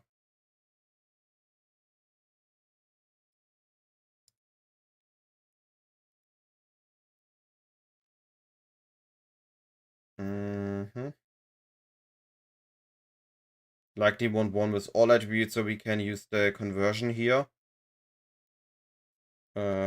Dex to...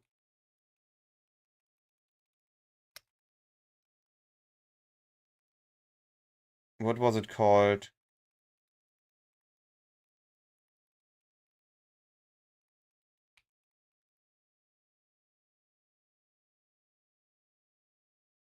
What was this one called? Well, he likely has it. Yeah, there. Fertile Mind.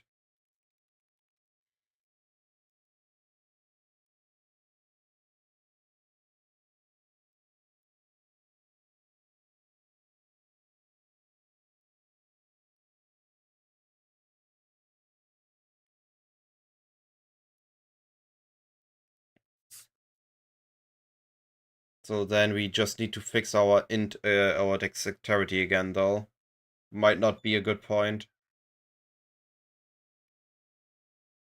I mean, depends on how many all attribute stuff we get.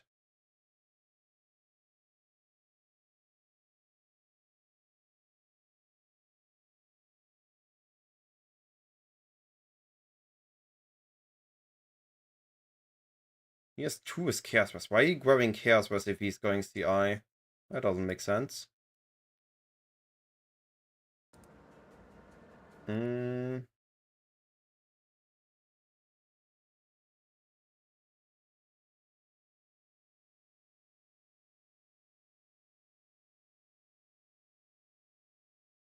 This adds everything we really care about, I think. One thing we still need is hit chance.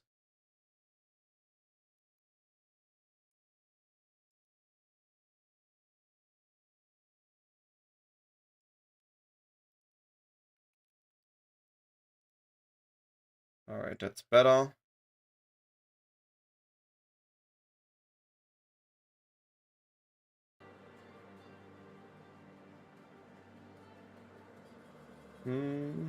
Yeah, that's, I think, all the giga important nodes. Spell suppression would be nice. Would have no spell suppression access. Yeah. Right, because it's all ES based.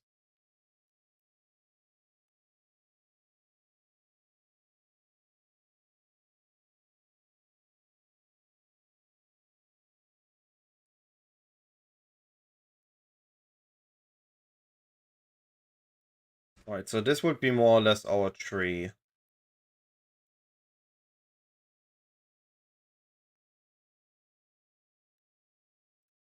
We gain Wrath from our Merc. Then we add some items to this.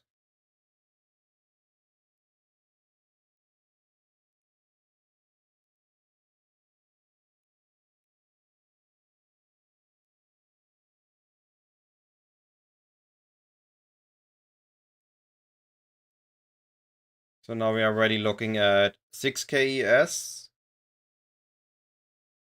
Resistance look fine, 1k mana. But this is with tinctures up. So something clearly still missing.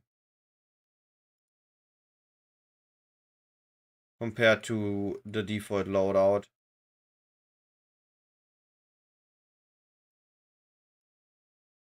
Like, this is our current. So where's the damage coming from in the current loadout? We have crit chance and crit multi. Instack are still lacking some crit chance.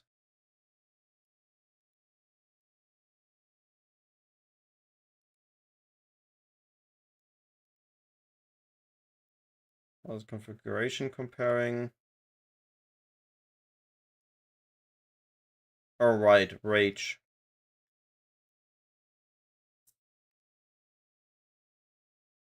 We do have rage.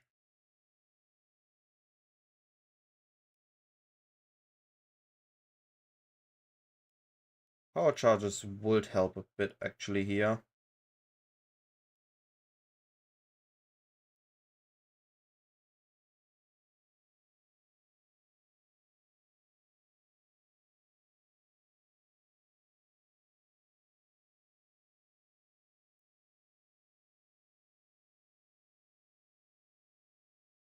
Right, we have down here.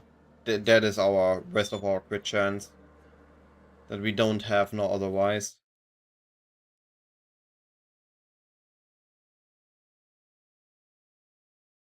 We could sacrifice this part here.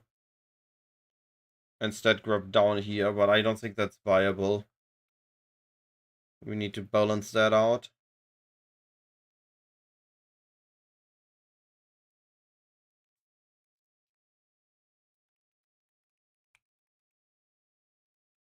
So even if we add more intelligence, we are still not looking at the same numbers, which is interesting. And we're not really getting more damage out of here.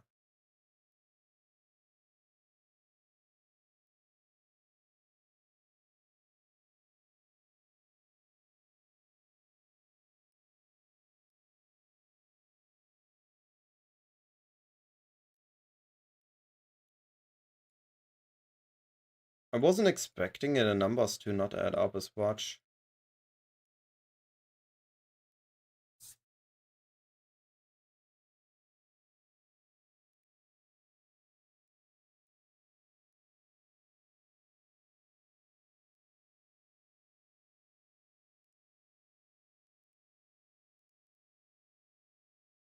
Okay. What did we got on these? Oh, more flat damage, crit multi,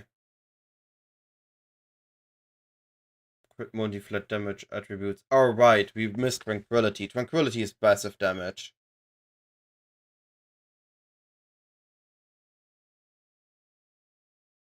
Okay, so now the numbers look good. We're still not crit capped, but we have at least numbers. And if we add jewels in then,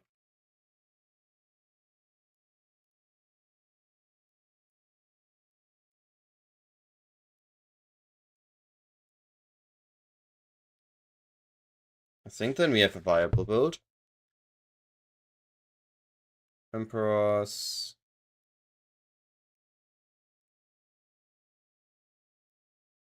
Emperors.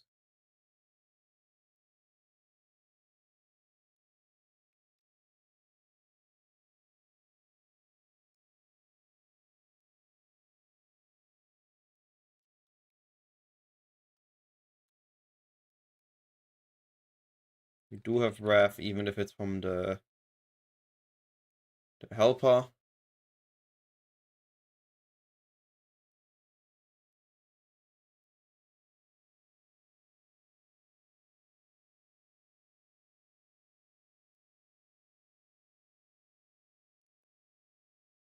So this is what it would look like, roughly. Sitting at 1.8k int. 6 million base damage. We still have a ring slot. We don't have a belt yet. Belt, of course, is a headhunter. And the second ring is flexible, or we might not even need Nemus. Because we have the sphere. But then we might drop the amulet, which might be okay. Maybe. We'll have to see. Hey, Headaches. But this looks promising. Decent. Made of a few divines. Just looking at if I want to invest them into the build, or if I want to do start working towards the int stacker. But other than that, we are good to go. I'm about to eat dinner, so I didn't have time to start another farm round. How was the day?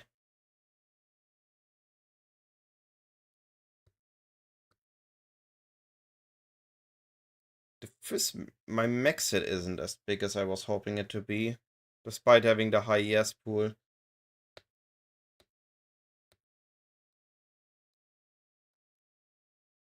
Actually, don't understand why. Oh, we're missing evasion rating. Ah, yeah, okay. Ghost dance without evasion rating. That's fair.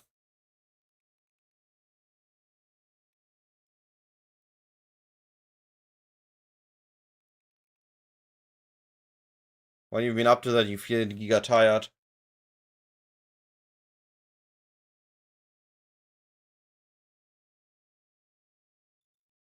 Dang, we don't get enough evasion rating to cover our ES. We might need to go for a hybrid base then.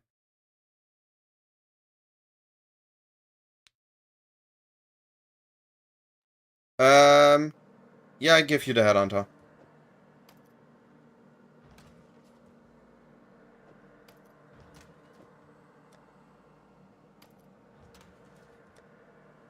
Go for it. Okay, what's the Giga Chat way to build bonds, MD?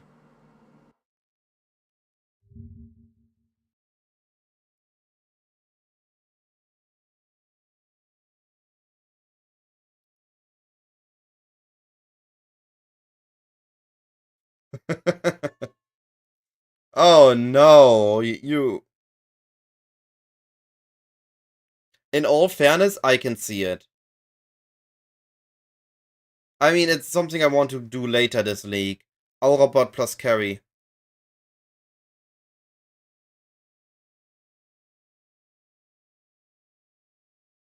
Sure, go for it. Yeah. I think that's a good purchase.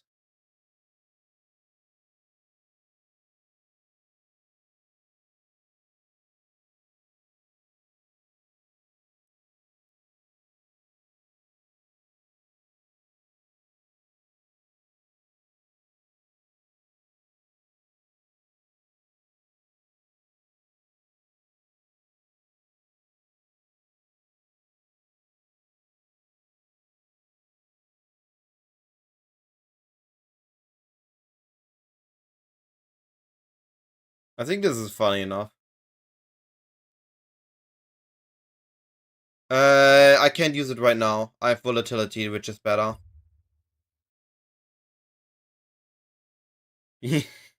Aura bot plus carry. And then you have a different mercenary for bosses that you then portal out, swap, get the boss mercenary, and then go back in and let the boss mercenary kill.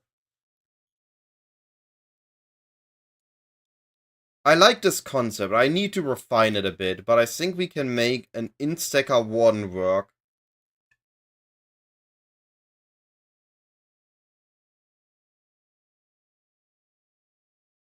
Alright. I'm gonna end the stream here. I'm about to head to dinner.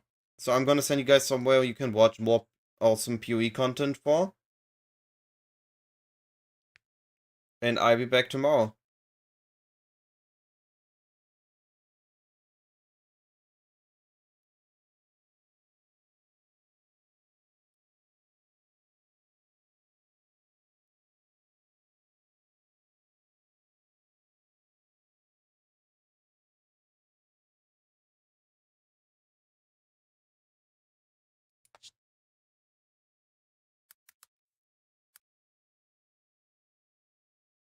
I'm gonna go to aeroplane. Bye bye everyone.